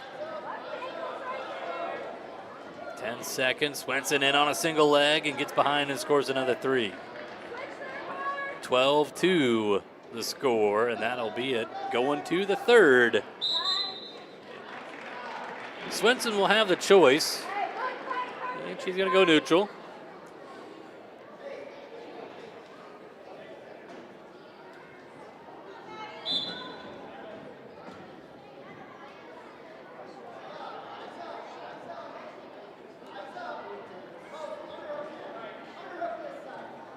Outside single attack here for Swenson. She's in on that single leg.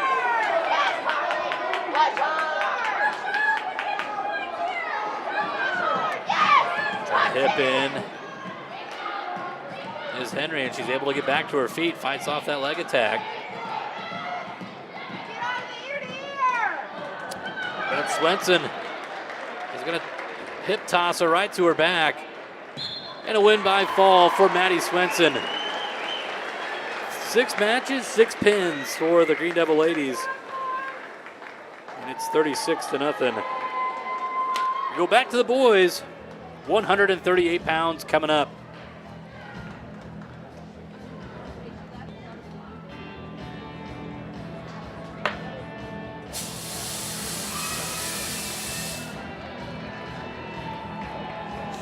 At 138 pounds, it'll be Ethan Bergen for Crestwood and Jacob Vance for the Green Devils.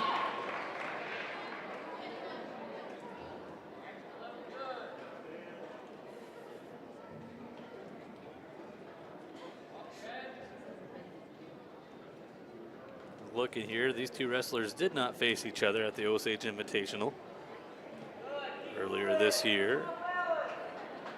Bergen for Crestwood, he did not place. Vance was the runner-up at 138. So Osage boys trailing right now. It is 21-6. The boys scoreboard is the one on the left. 21-6 lead for Crestwood. And now Bergen powers through. He scores a takedown. 3-0 here for Ethan Bergen.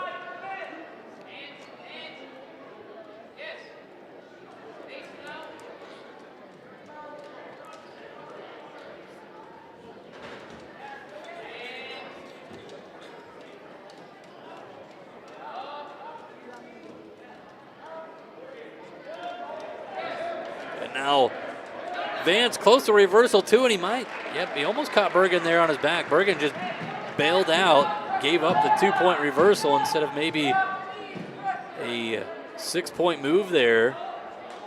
So 3-2, 25 seconds to go in the first.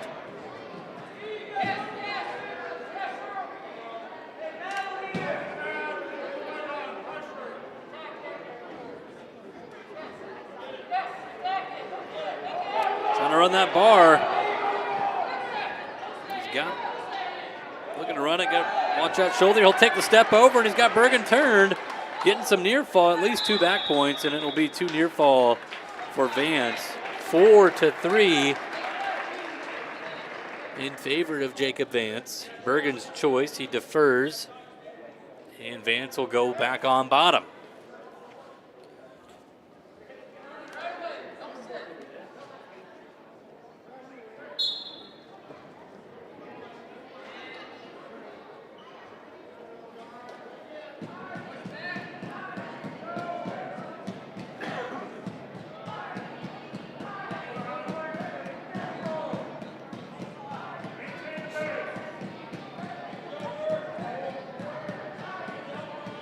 Seconds gone here in the second. Vance sits out now.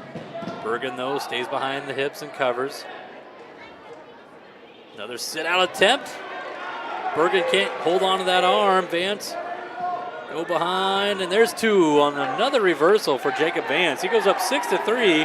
He's got that bar and the far wrist. Trying to take a big step over. Just take your time here. Just be patient. You got minute 10 to go. Don't want to run it too fast. And now Vance does get Bergen turned. Got another 1 count. But can't get 2 swipes back to back. He regrips. He'll grab that far wrist, and now back points for Vance. Bergen sits out. Trying to sit the other way. Vance will get the fall. So Osage trying to fight their way back here, down by 9. 21-12 on the boys' side. We go back to the girls. It's currently Osage up 36-0 as we hit 130 pounds.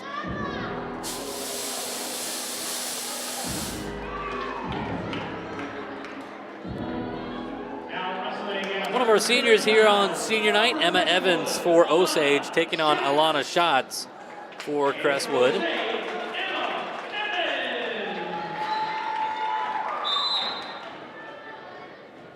Emma Evans was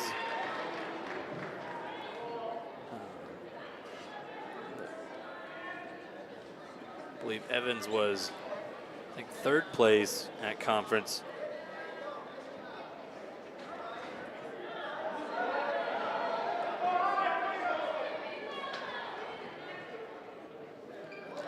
On Friday last week in St. Ansgar.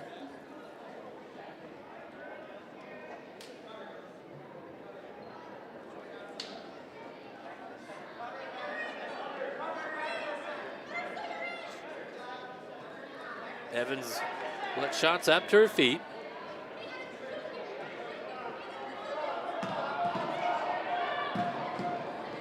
Evans will get the takedown on Shots. Shots though, belly's back out.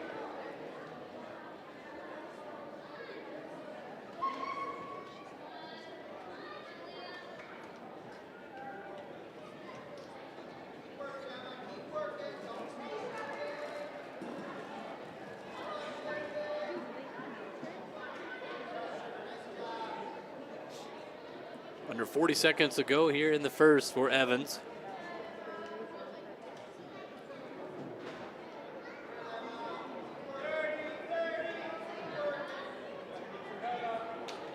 Trying to run that half in there. Shots though, fighting it off. Won't give it to her.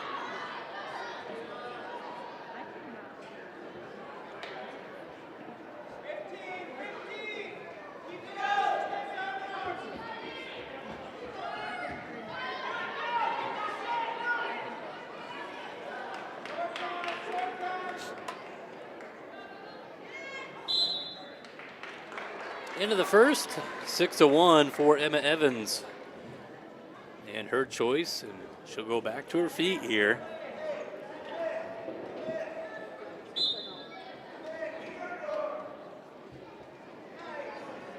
And on the body, throw or be thrown situation, and it's going to be Evans. So nothing yet. There's 3. Almost got shots to her back.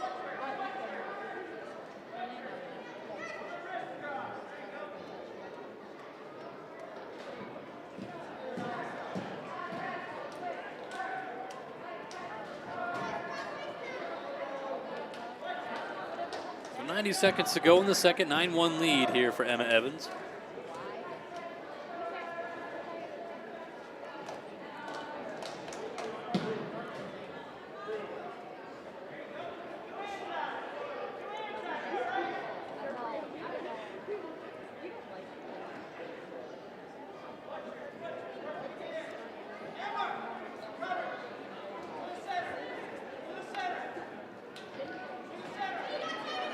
And 1-point escape now for Shots.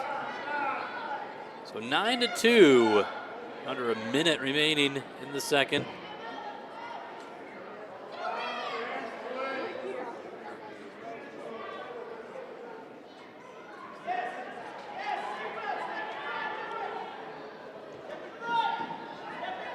Both wrestlers looking to throw, and they're gonna go out of bounds. No points there as they both stepped out. 34 seconds remaining in the second.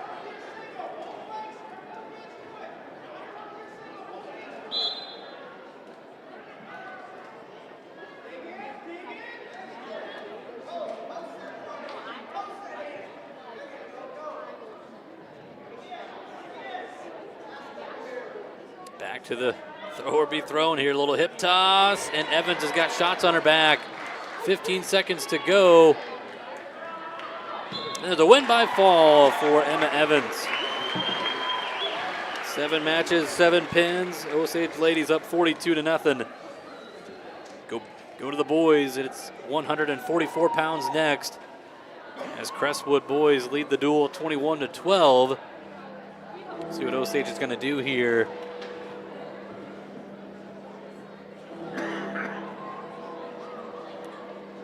Who's coming out at 144?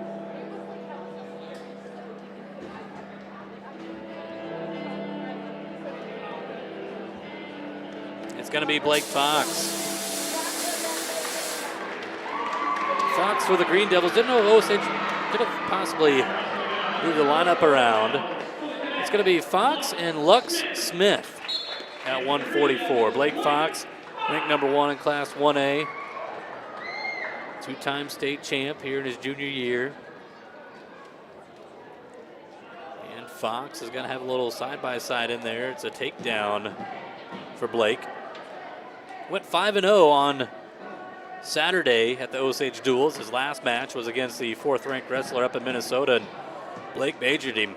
And now he's got Smith on his back with a cradle and a win by fall. Control-Alt-Delete. Blake Fox with a win by fall.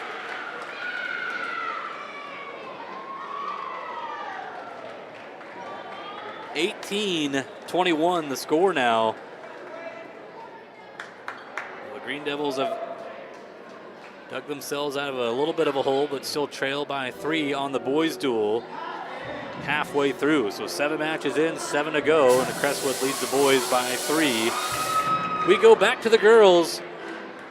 It's been all Green Devils leading 42-0, and we're at 135. Annalise Arcenega for Osage, taking on Amber Harmoning for Crestwood. And Arcenega with the toss. Gets Amber on her back. Looking for a quick pin.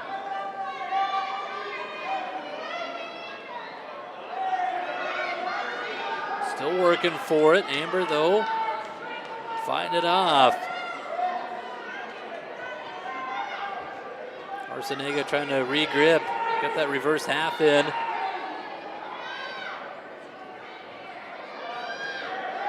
Close to it now.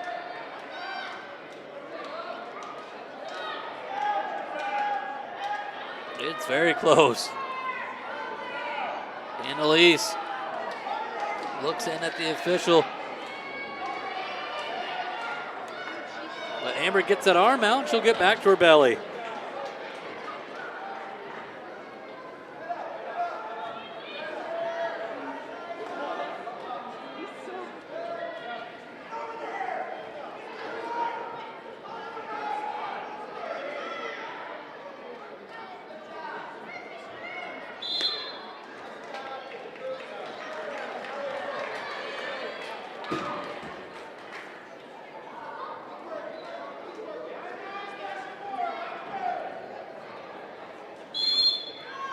So 7-0 here for Annalise Arcenega. Good fight there for Amber Harmoning. She fought that thing off a long time. And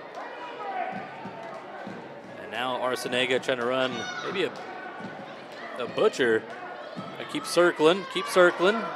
And she's got her turned here. Short time, 10 seconds.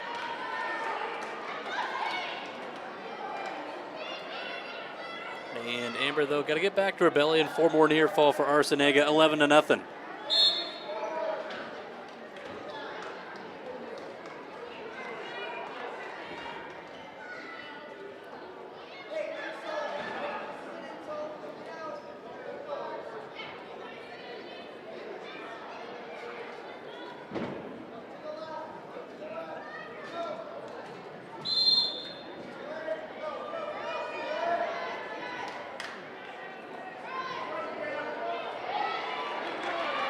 And Arsenega right back at it. This time a win by fall. 8 matches, 8 pins. All Green Devils, they lead 48-0. 6 matches to go on the girls' duel. The boys' duel starting to tighten up. Osage boys have won 3 in a row, all 3 by fall. We go to 150. Tyson Stengel for the Green Devils taking on Jose Lavano.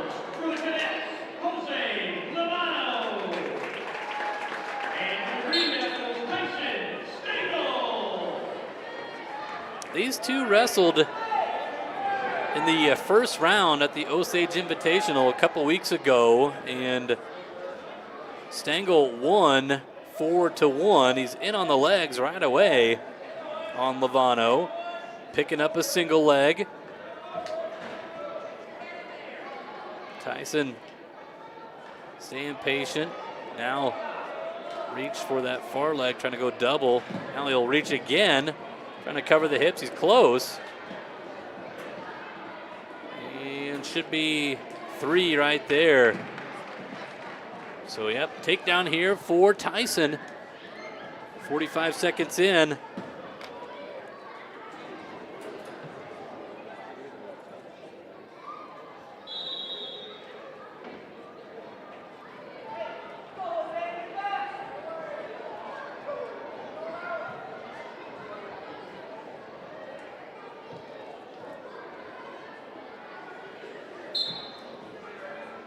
So just over a minute to go. Lavano tries to sit out. Tyson, great job controlling that right hand.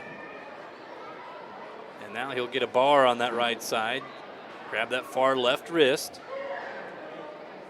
Now he'll go half on that left side. Trying to run it over. Lavano, though, he's tough. Sits out, up to his feet, and scores the escape. 3-1, back to her feet.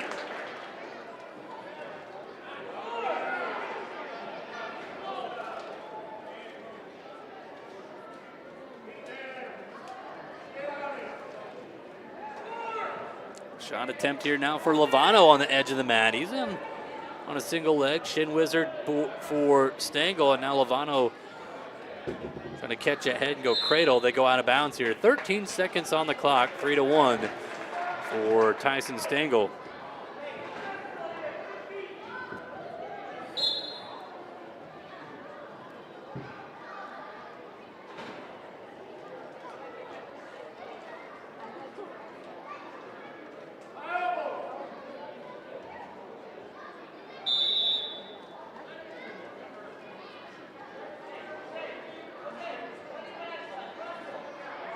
So Stengel's going to go bottom here, up by 2 to begin the second.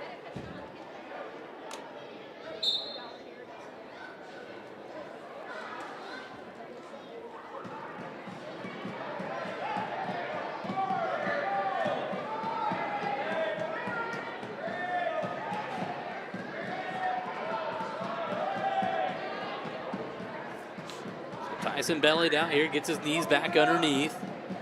Got to keep moving here on bottom. Now Lavano just grabs a single leg.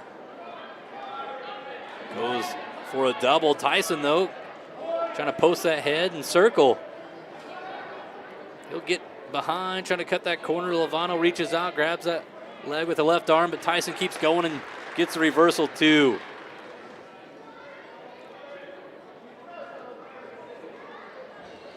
Minute 10 to go in the second.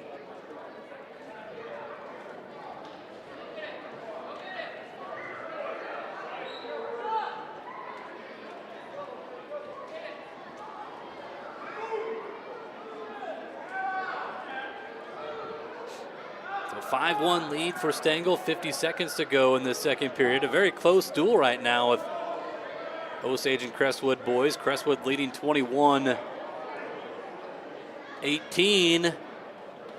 But now Stengel, he's got at least 4 near fall. He's close to getting a pin. This is very close here, 30 seconds to go. Lavano's right shoulder just barely off the mat right now.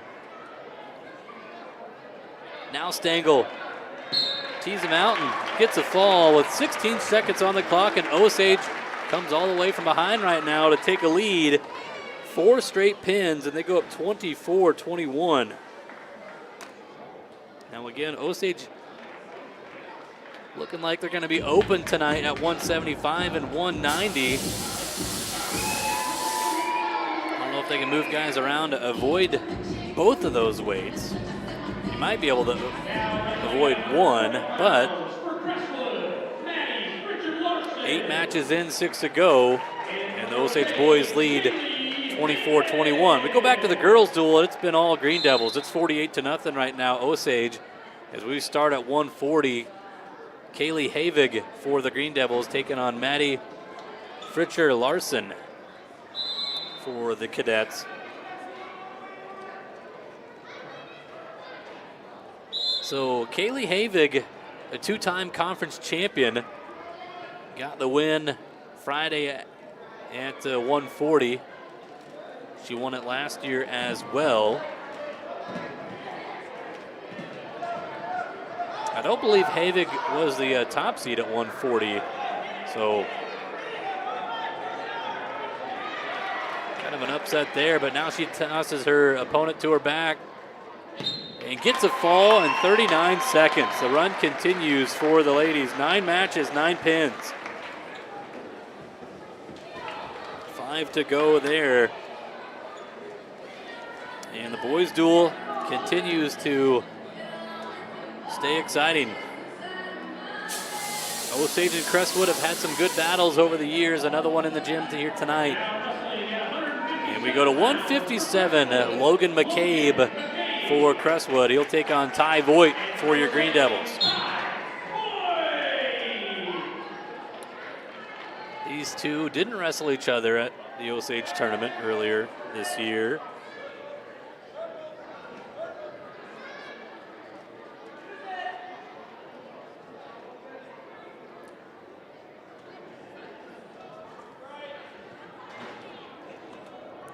First meeting between them. Osage was down 21-0. They've had 4 straight pins. Currently lead by 3, but during the intros we're open at 157 and 190.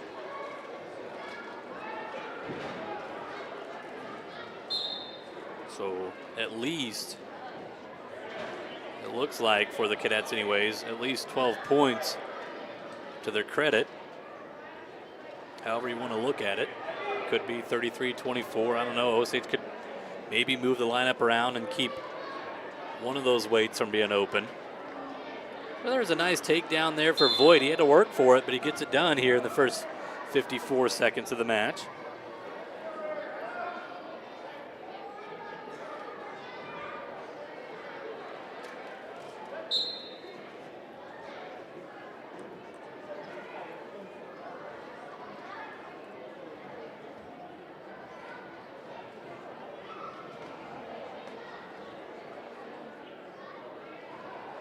Take that arm, bring it across the back. Try to run that reverse half. McCabe, though, able to get that left arm out. Tyson, though, or Ty, staying on it. Now trying to crank in a power half. Gives up on that. 25 seconds to go in the first.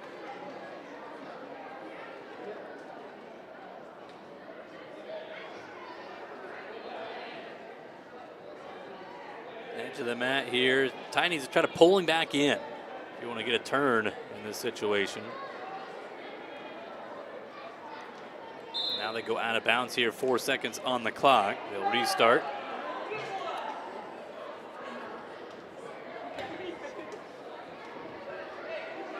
So the girls for Osage last Friday wrestled at conference. This Saturday, the boys will go to St. Ansgar for that conference meet. I believe there'll be a couple different video streams that will have that coverage. I think Koloff Media will have their video stream on KIOW, along with I think Saints TV will have one as well. So a couple different options for you to tune in on that one for you wrestling fans out there.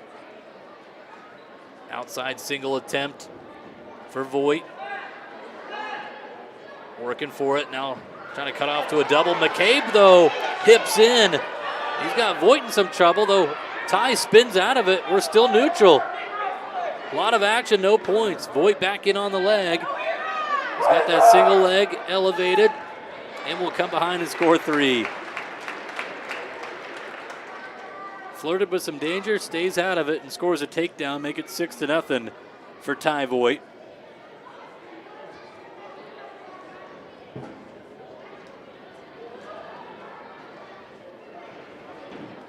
Edge of the mat here. And they go out of bounds with 1:11 on the clock. Second period, 6-0 Ty Voigt for the Green Devils.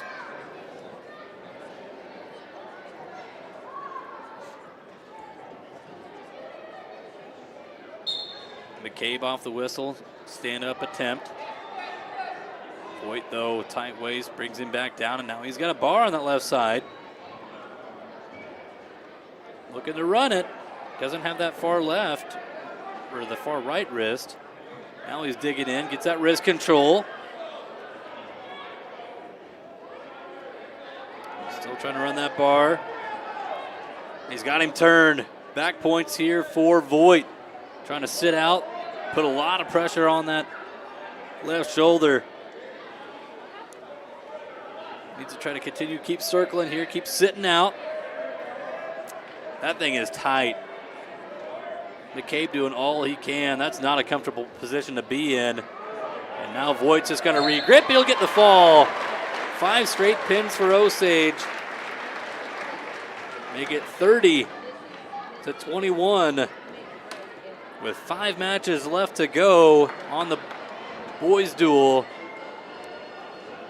Take us back to the girls. It's 54-0 Osage as we go to 145. And we should have Aubrey Chapman here for the Green Devils here on senior night.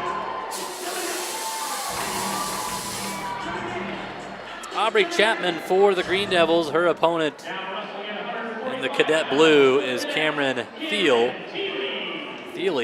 Cameron Thiele. Aubrey Chapman, ranked number 12 at 145. Or no, excuse me, ranked number 6. I'm looking at her sister Olivia, who is ranked number 12 at 145. Aubrey ranked number 6 at 140. We're out of bounds here, 11 seconds in.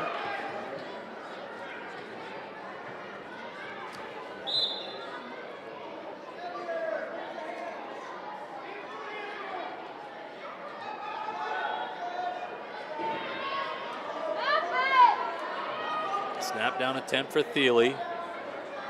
Right underhook for Chapman. And we get stalling here on Thiele.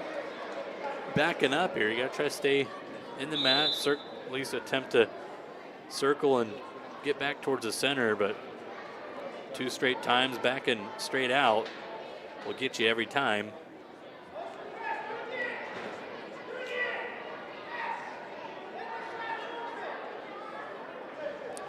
Goes with a little hip over here, but Thiele trying to hip over herself. Now looking for, doesn't really have an arm to throw a headlock here. Got to be careful. And that, they're going to call her for an illegal hold there.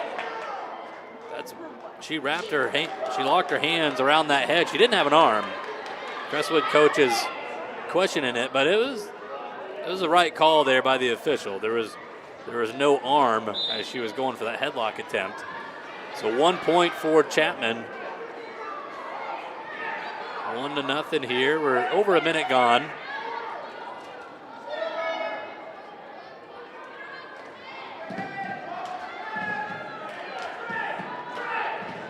And now go behind there for Chapman. Thiele reaching over, being dangerous. See that a lot here with the girls. Nice little arm spin. Or a little arm roll, I should say. Catching that arm and rolling through it. And reversal 2 for Thiele. So it's 4-2 right now. 15 seconds to go in the first. Thiele, hard half. Just cranking on that head and shoulder. Time's going to expire though, no points. 4-2 after one.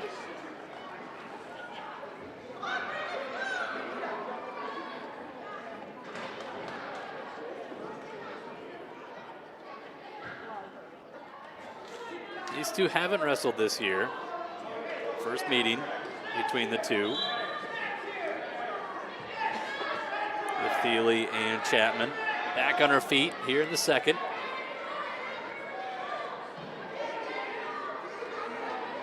Got that right underhook for Chapman. Thiele needs to continue to circle. If she backs up here, she could. Yep, she just circles back towards the center.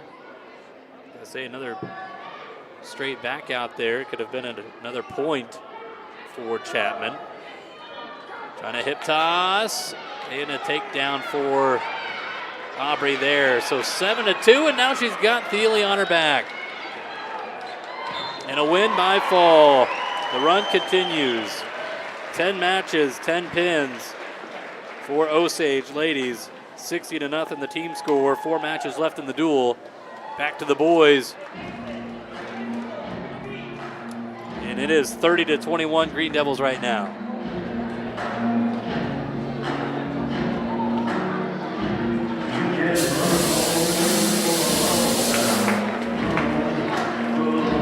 Now wrestling at 165. 165, Brock Trees for Osage taking on Mason Reagan for Crestwood.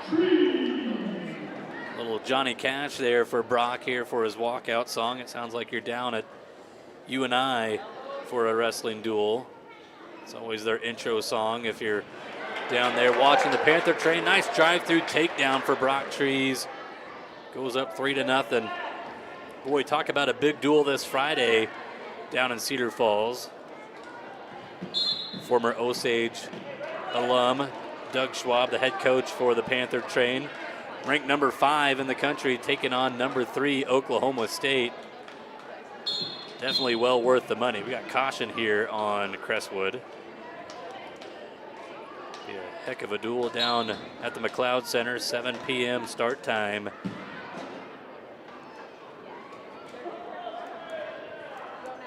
Two of the top teams in the country undefeated in the duels, and they've just been running through everybody too. None of their duels have really been close, so something's gonna give Friday night. Back here to the high school duel is Brock. He has got Reagan in some trouble. Reagan, though, gets back to his belly. Brock, no near fall out of that. He was very close, and now Reagan gets wrist control and gets a 1-point escape. So he played with some fire there and darn near got sucked to his back. Brock, though, very good wrestler here in the first period, especially at the Osage duels. Always came out looking very tough. Working on putting that together for a full 6 minutes, and he's an undersized guy here at 165, but that doesn't bother him. He keeps going. 25 seconds to go in the first. See if Brock can get one more. Be careful here. A little. Now he drives through, and he does. He'll take Reagan right to his back.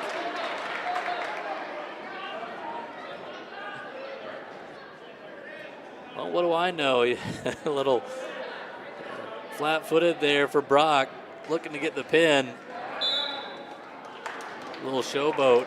Reagan went driving in, and Brock countered with it, took him right to his back for a 7-point move. 10-1 going to the second. Reagan will defer.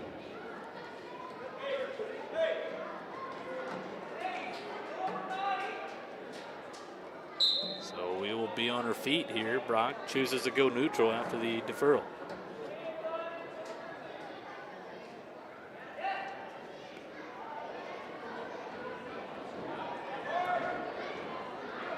And Brock does get himself another takedown. Make it 13-1. Looking back at the clock. Edge of the mat here.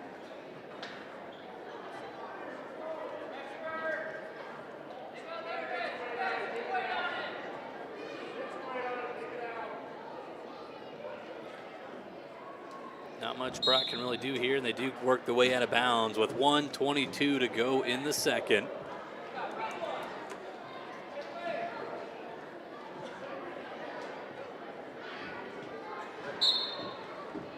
Sit out attempting an escape for McCabe. 13-2. And now McCabe gets behind Brock. Brock, though, spins out of it, and there's a takedown. 16-2.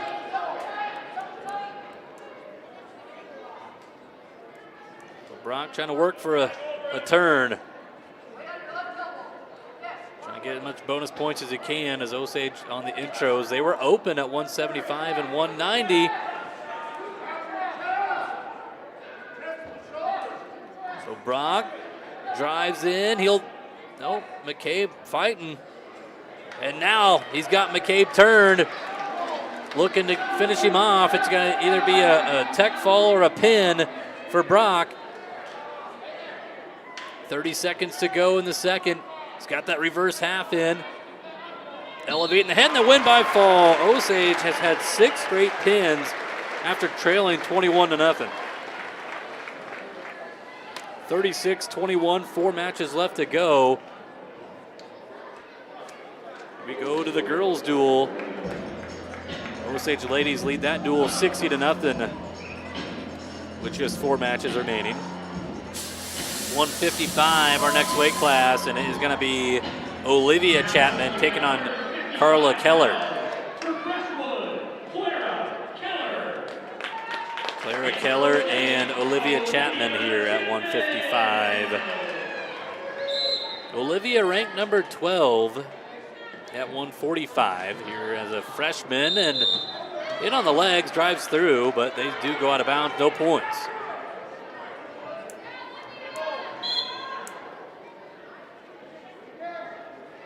Right back in on the legs. Take down there for Chapman. Trying to get a half in. You can hear Coach Heeman yelling tee out. She does and gets a pin. 11 matches, 11 pins. 66-0 Osage ladies with 3 matches left in the duel. We go to the boys' duel. And I think Osage is going to be open here at 175. Brock Voina for Crestwood. He'll receive a forfeit. So 36-27 now the boys score. With 3 matches left in that duel, Osage is also going to be open at 190. So you can look at that as a 36-33 score with 2 matches left in that duel. Back to the girls. It is 170 pounds. Addison Schenker for Osage taking on Isabella Scheidel for Crestwood.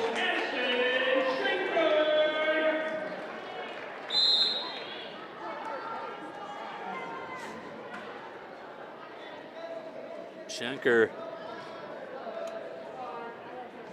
was a runner-up at the conference tournament. She gets a takedown.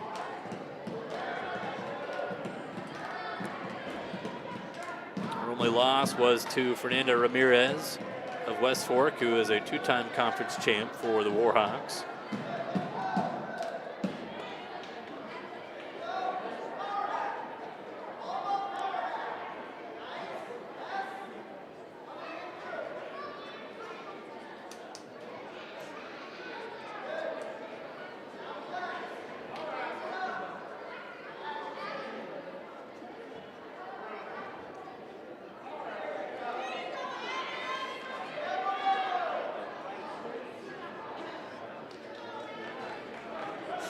Schenker trying to run that half Nelson out to the side. You see the flexibility for these girl wrestlers. So many times that shoulder just looks so uncomfortable, but doesn't phase them. As now 3-1, but Schenker back in on the legs. There's no points yet. Still nothing. Schenker trying to get that right arm wiggled out. As now Crestwood's going to come away with 3. It's going to be a takedown there for Clara. or excuse me, this is Isabella Scheidel for Crestwood. She's up 4-1, or 4-3. 10 seconds left in the first.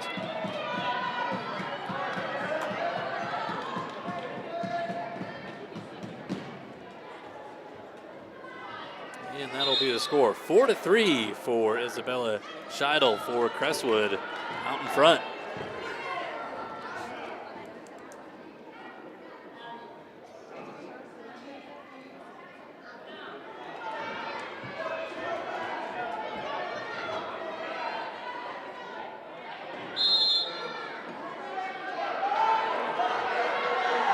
Addie hips over. She circles the other way. She will get the escape. It's a 4-4 match.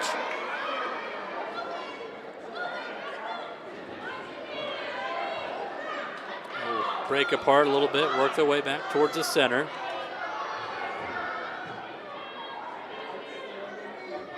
And out of bounds. We got a stall call here on Scheidel, her first.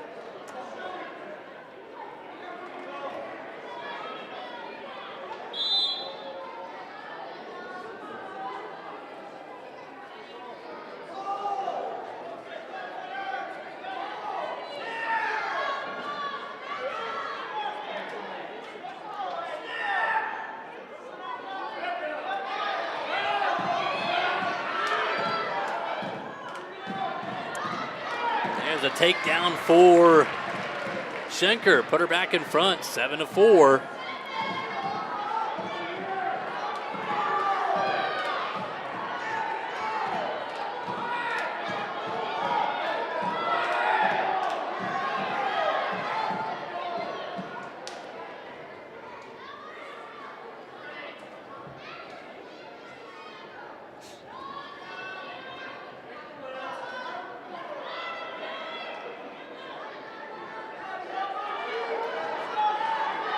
Schenker trying to run that half again.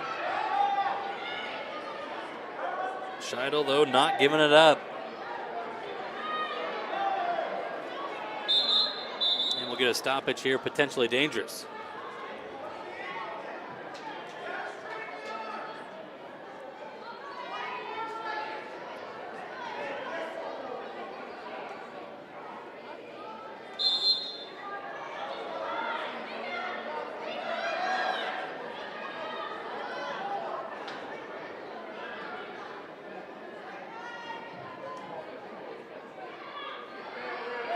Short time here, 10 seconds to go in the second.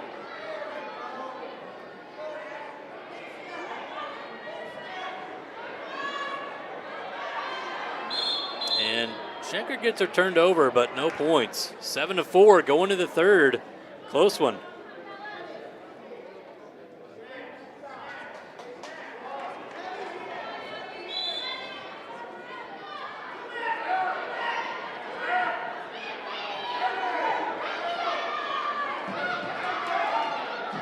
And there's another takedown. Schenker, 10-4.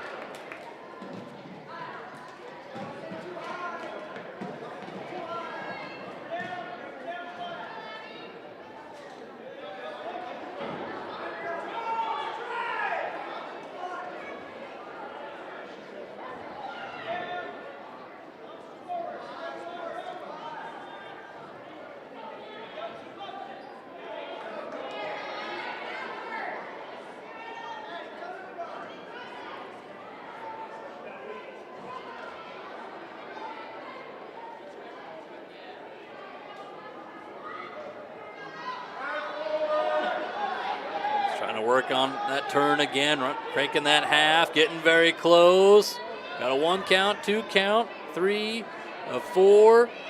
Close to the pin, and there it is with 56 seconds to go. I'll say it again, the run continues. 72-0, 12 matches, 12 pins for the girls.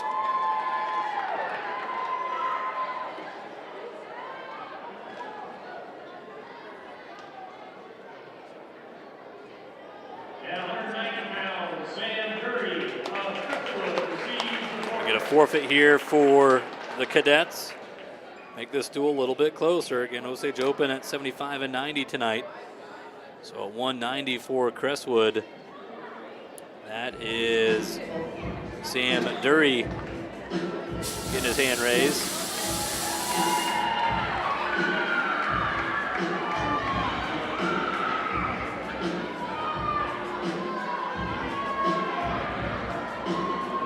Now wrestling at 190 pounds for the cadets, Brianna Burke. And for the Green Devils, Eliza Williamson. So here at 190 for the girls, Eliza Williamson for Osage taking on Brianna Burke for the cadets.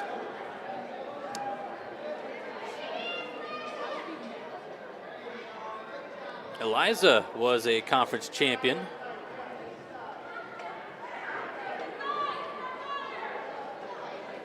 Friday, Osage had 7 ladies win a conference title.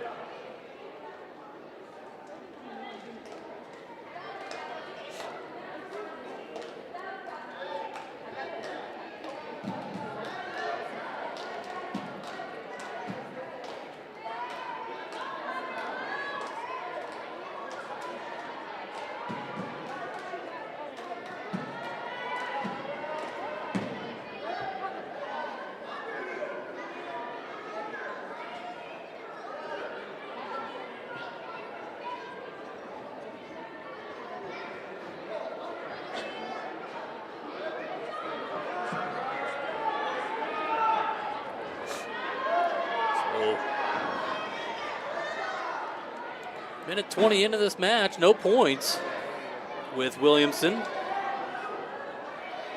and Burke.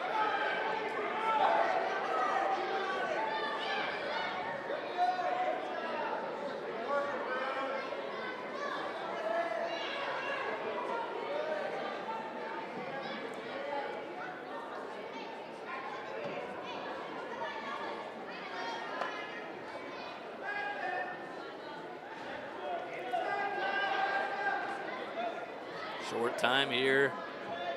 A lot of head fighting.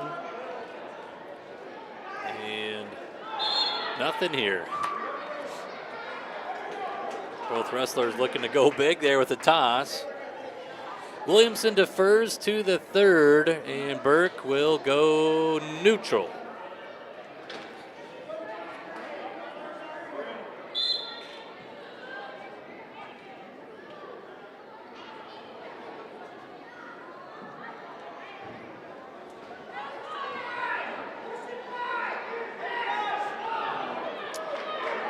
Burke grabbing that head, couldn't get the toss as Williamson covers from behind, gets the takedown.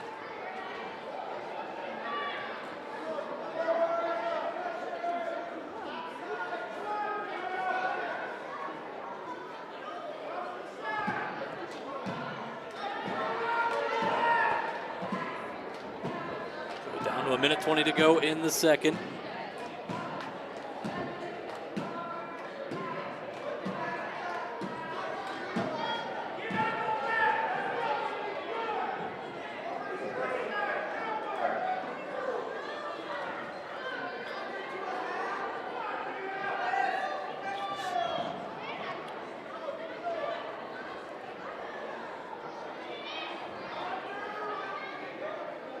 Williamson's got that left arm controlled on Burke. A little crossed wrist action.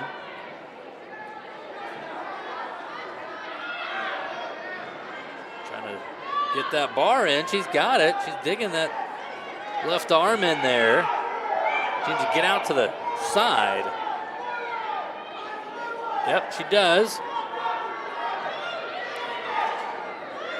25 seconds to go here in the second. Got that far wrist controlled too. Just gotta walk that shoulder over. Burke posting out with that right leg, doing all she can to stay on her belly. Williamson, can she get some back points here in the final seconds? It's close. She gets a 1 count now, scoring some near fall. And she's gonna get a 3 count there. They go up 6-0 as we enter the third. Williamson's choice, and she's going to go on top.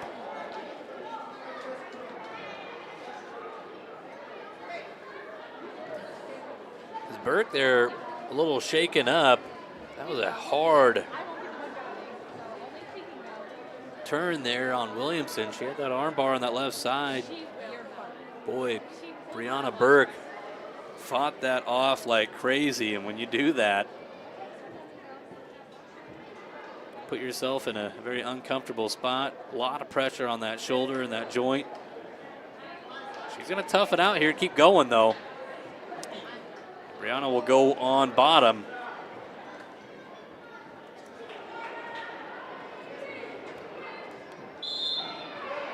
So underway in the third, Eliza Williamson up 6-0. And now she's trying to run a half. But Burke, though, rips that hand away.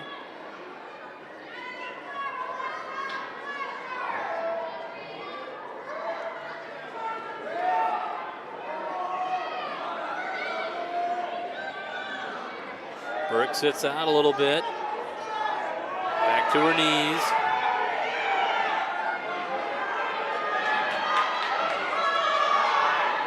Still circling is Burke. She's in on a leg, trying to pull it into her. Williamson, though, might be able to use that to her advantage.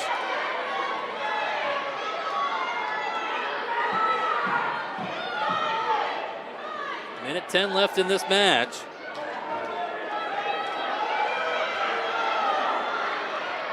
And now Williamson tries to work for that half again. Working her way towards that right side, trying to tee out, now trying to crank power half.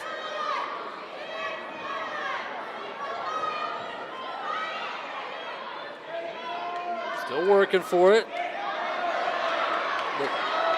Trying to get chest to chest.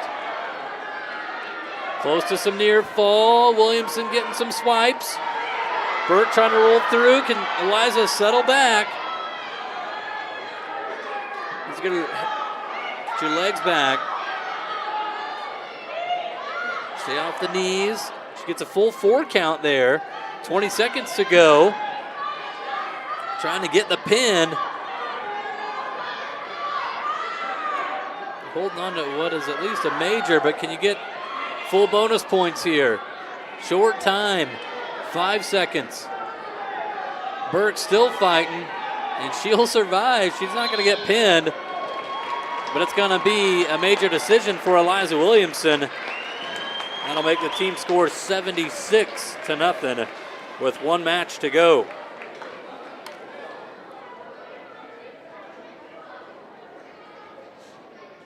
And Burke, another hard fight there, and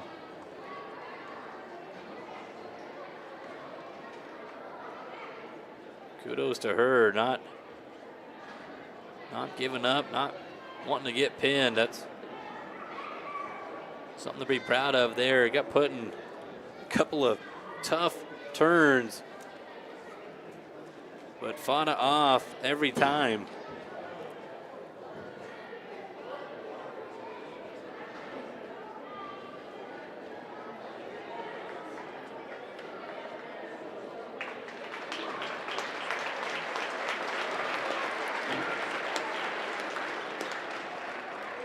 Good to see Burke able to get up to her feet. Williamson gets her hand raised. 76-0 with 1 match to go in the girls' duel. And we go to 215 pounds on the boys' duel.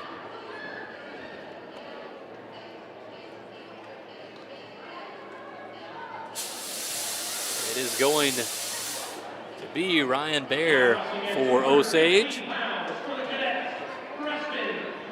And it's going to be Preston McCabe for Crestwood.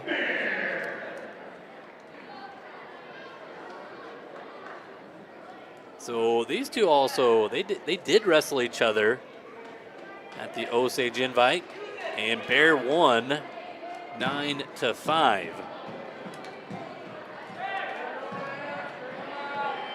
Osage leads the boys' duel right now, 36-33. Crestwood went up 21-0. Osage then had 6 pins in a row. Crestwood has gotten forfeits at the last 2 weights. So it's a tight one here with 2 matches left in this duel, and Bear close. He's trying to regrip here. He's got that single leg elevated. Trying to go high with it. Edge of the mat here as McCabe trying to kick away. Bear got to know where you're at, and he loses a leg. And McCabe is able to get back to his feet here. We stay neutral. 55 seconds to go in this first.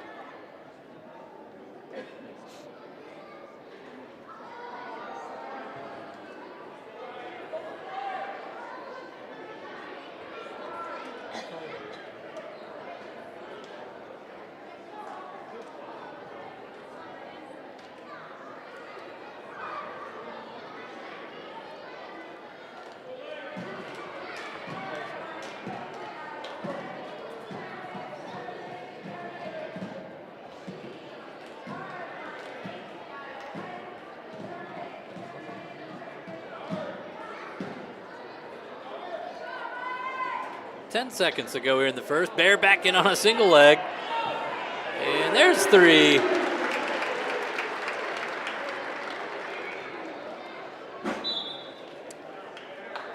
Three nothing. Going to the second here in favor of Ryan Bear. Shout out to Mary Class, a photographer down there. And quick reaction. Mary was able to get out of the way in case they were going to go falling into those chairs.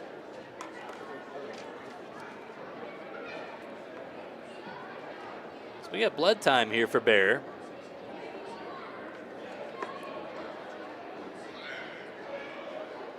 Only 20 seconds of blood time come off the clock. They'll get all cleaned up.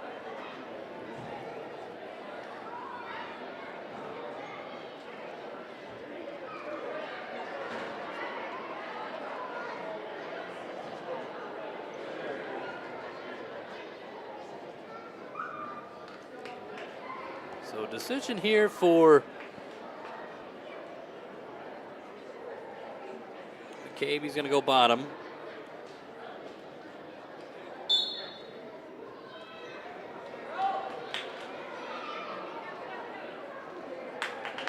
And an escape here for McCabe.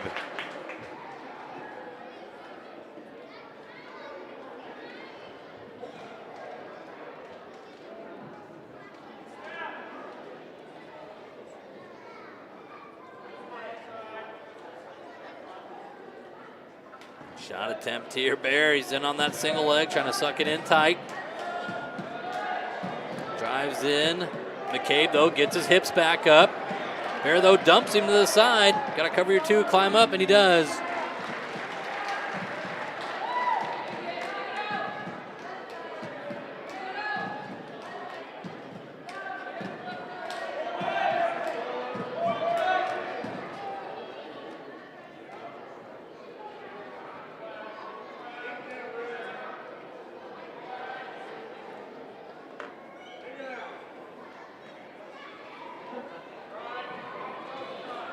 So 6-1 here for Ryan Bear. 50 seconds to go in the second.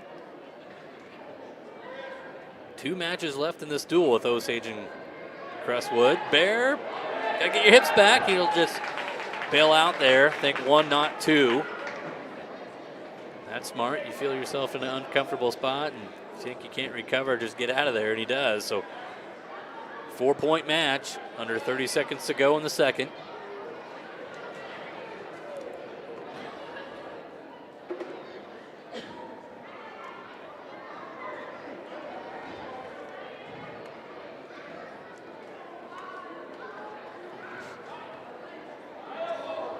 Short time here, under 10 seconds.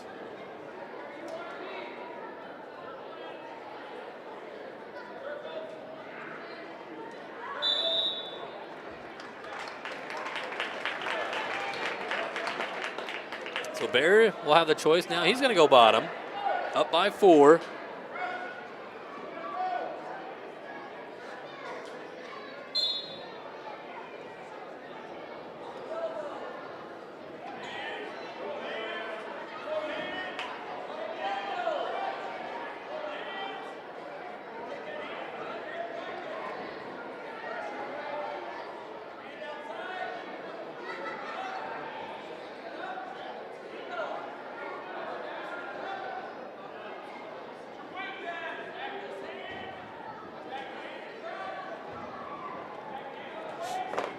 90 seconds to go in this match. Bear up by 4 in this bottom spot.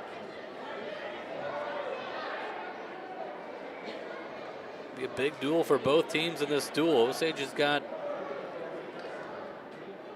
one of their senior leaders with Ledger Niels coming up at 285. So Osage feels comfortable with him. Bear circles here, but McCabe still stays on top. Now Crestwood coaches are yelling for Preston to cut him. Trying to hip him over though. Bear gonna drive in, and he's gonna get the reversal. Can he get some back points? This puts him up by 6, and we get stoppage for Blood, I think. Yep, Blood for Bear. And boy, that might have saved Cresco in this duel, because it's a 6-point match right now. If Bear's able to get any near fall out of that, if Osage gets a major decision in this match, they're going to lock up the duel, even with one weight class to go. That's as long if Osage doesn't have any penalty point or whatnot to lose a team point. But yeah, a major decision at the very least would put you up by 7 with one match to go, secure this duel.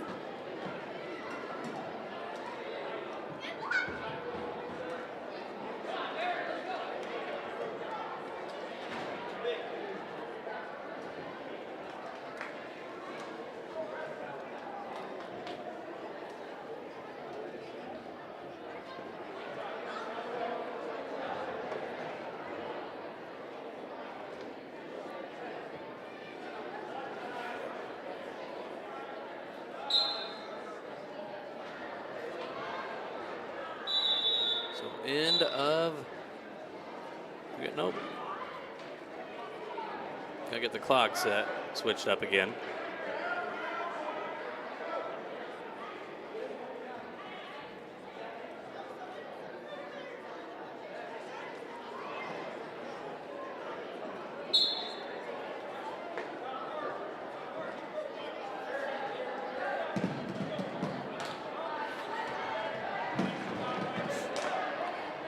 They're showing the blood time clock going. We had this issue earlier. They are letting the officials know the correct time. We just can't see it here visually, but the officials will be aware of the correct time.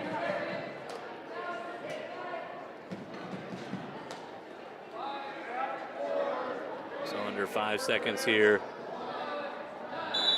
So 8-2. Going. That's a match. I lost track of the periods there. That was the third period. It's an 8-2 win.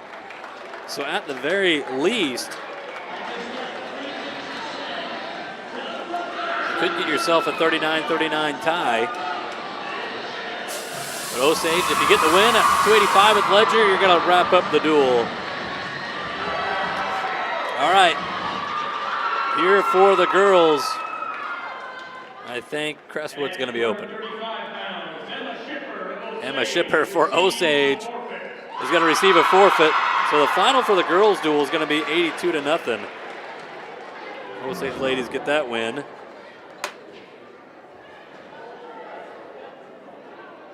And our final match of the boys' duel, Ledger Neal is going to try to shut the door here on senior night and get this duel victory. Crestwood led 21-0. The Green Devils came back with 6 straight pins. The Cadets got a couple of forfeits. Osage gets a decision at 2:15, and our team score 39-33. A decision here for Ledger. And it's over. Crestwood needs a pin to tie. And Ledger Neal's coming to the mat.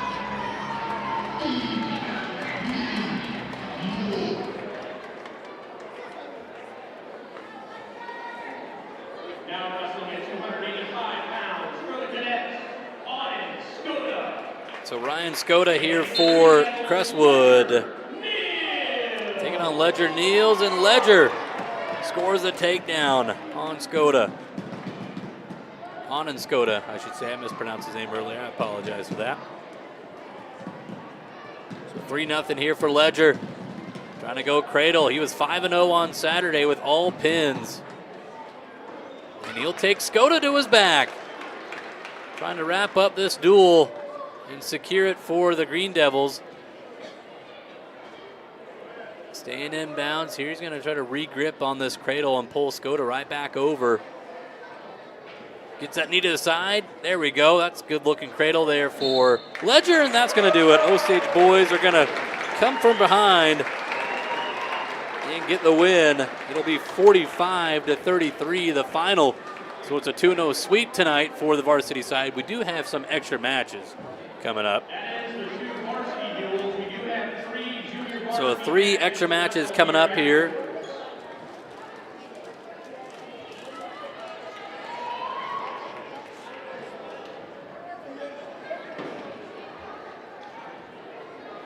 Extra matches here on the girls' side.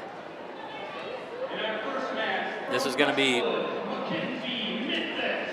Abby Rahoot for Osage, taking on Mackenzie Midthus for Crestwood. And Rahoot with a takedown right to the back. And a win by fall for Abby Rahoot, a quick pin.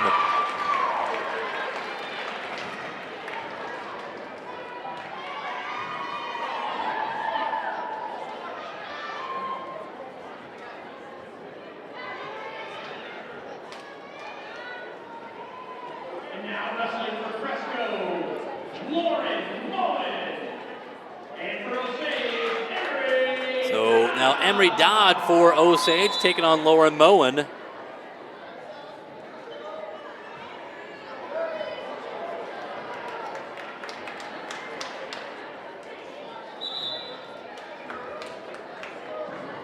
Out of bounds here, 10 seconds in.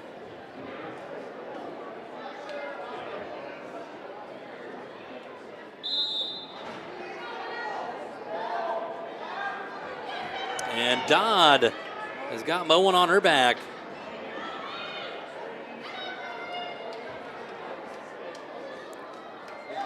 Moen, though, fights it off. Dodd regrips, brings her back over, and a win by fall.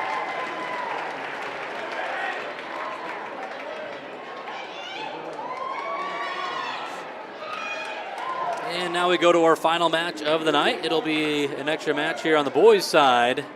Barrett Marzin will take on Caden Burke.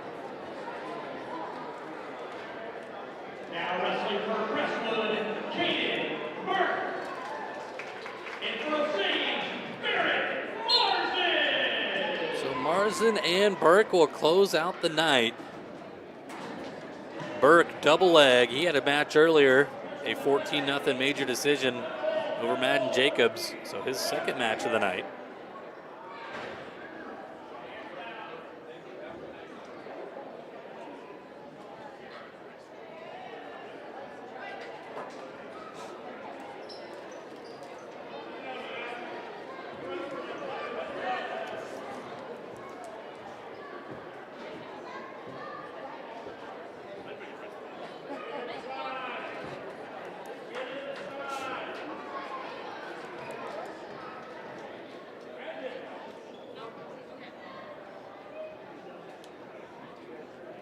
.50 seconds gone here, no score with Burke and Marzin.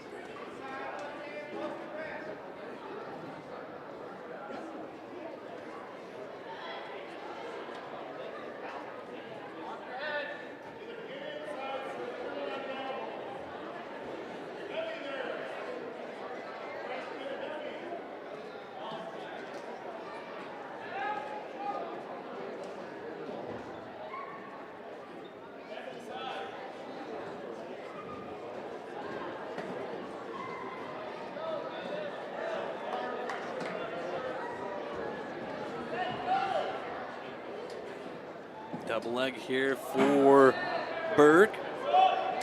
Good hips though, Marzin gets him up. He's trying to cut the corner. Burke reaching in, grabbing a single. 15 seconds to go. Burke catching that head, trying to post it down in circle. Now he's working a little front headlock up on her feet. And they break apart here. Good action. No points, though. And after one, no score.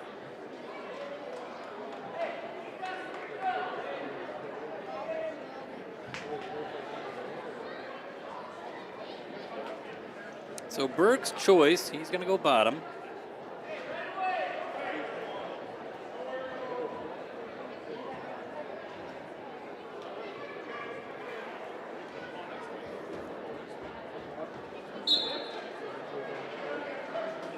Burke right away up to his feet. Marzin grabs a single leg, trying to double leg, lift, and return.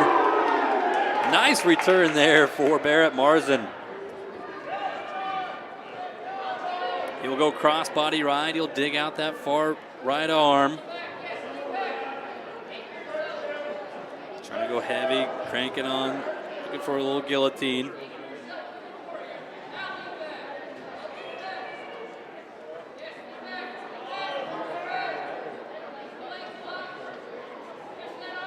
Now he's settling back here, trying to guillotine this thing.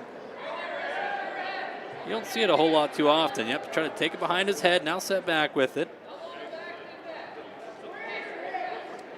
If you get that guillotine in tight, look how stalemate there. So, we're all good here. Minute 6 to go in the second.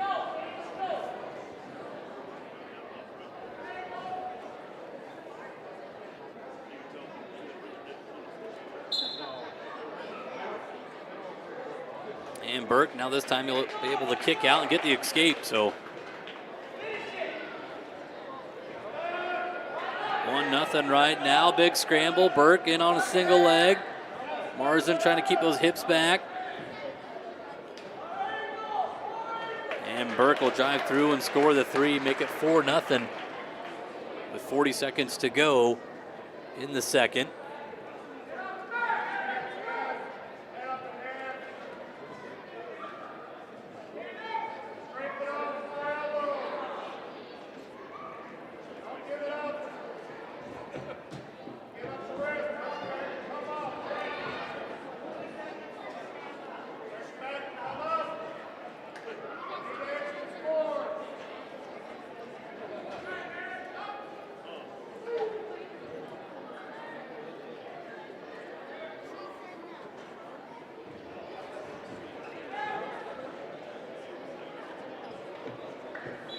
And we'll go to the third here in our final match of the night. Extra match here with Osage and Crestwood. Barrett Marzin for Osage and Caden Burke for the Cadets. And Marzin will go bottom.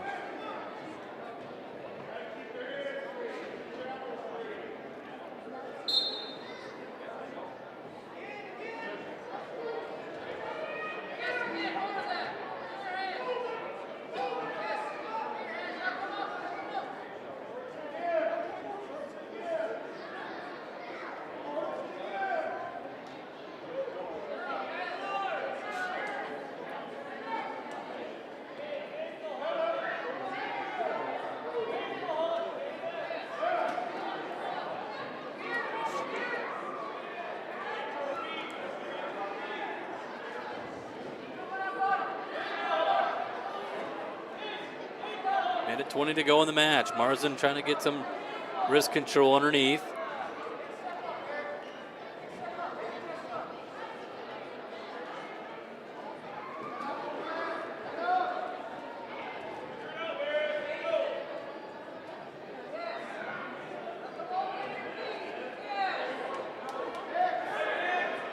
Marzin up to his feet. And though Burke brings him back down.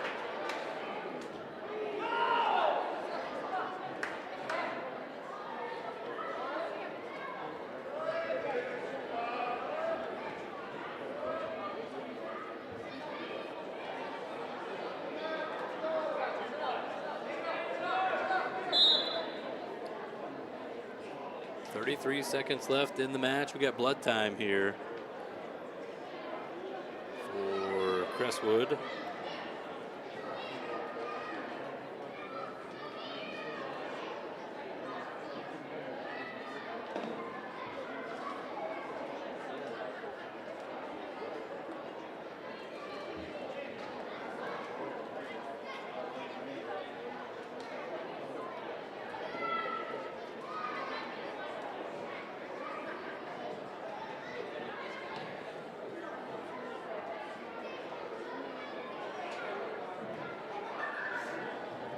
So this is our final match of the night, extra match here on the boys' duel. The girls' duel went 82-0 for the Green Devils. They had 12 pins, got a major decision, and then received one forfeit. On the boys' duel, Osage wound up winning 45-33. Crestwood won the first 4 matches of the duel, then the Green Devils took the next 6 by fall. The cadet boys picked up 2 forfeits, and then Osage got a decision at 215 and a pin at 285 to lock up the duel 45-33.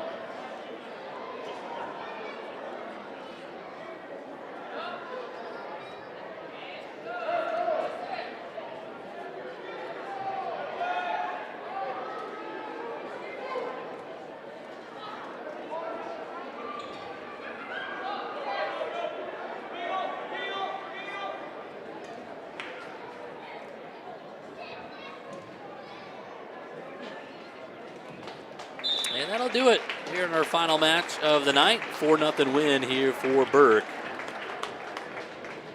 So the Osage girls, again, they win at 82-0. They finish, I believe, 13-1 on the dual season. And then the Osage boys get the win, 45-33, and they close out the regular season duels at 22-8, and they'll be in the regional duels. It'll be a week from, it actually, be a couple weeks, I think. 2 weeks from today, I believe, are the regional duels, and we'll find out. We should be finding out at least our top 8 host sites, and then your final pairings will be sometime. The final 24 teams that make the regional duels should be sometime next week. But a 2-0 sweep tonight for the Green Devils, getting the wins over the Crestwood Cadets. I do want to say our plan is to cover some postseason wrestling here on GSPN, whether it is the regional duels or the regional meet for the girls tournament or the district meet for the boys tournament. Both those regionals and districts are going to be hosted in this gym. Our plan is to cover those postseason duels on GSPN, and with that, we do have to pay for video rights. So if you're a wrestling fan out there for the Green Devils and you appreciate all this coverage on GSPN, we ask you can scan that QR code up in your top right corner and donate to the Osage Booster Club. That money then gets funneled back into GSPN. That can pay for video rights. You can scan that QR code, Venmo some money to the Booster Club. You can put in, your message or whatever, GSPN, and they know where that money needs to go. Or you can send a check to Osage Community Schools and memo GSPN on that, and that'll help us pay for the video rights that we have to cover for the girls and boys. But big thank you for all tuning in. I always say if it's not for you tuning in, I'm just here talking to myself. And big thank you to all of our Booster Club sponsors, especially the Emerald sponsors up in that top left corner. You've seen their logos rotating throughout the night. They help make a lot of this possible, along with all the Booster Club sponsors on GSPN. Couldn't do it without them. Well, I'm Nolan Peters. Again, thanks for tuning in, everybody. And as always, go green. Support GSPN, our student-led sports streaming network, and help us bring every game to you live. Scan the QR code now or send your payment to 820 Sawyer Drive to donate and keep the action going for our athletes, families, and fans. Every contribution counts. Thank you, Green Devils.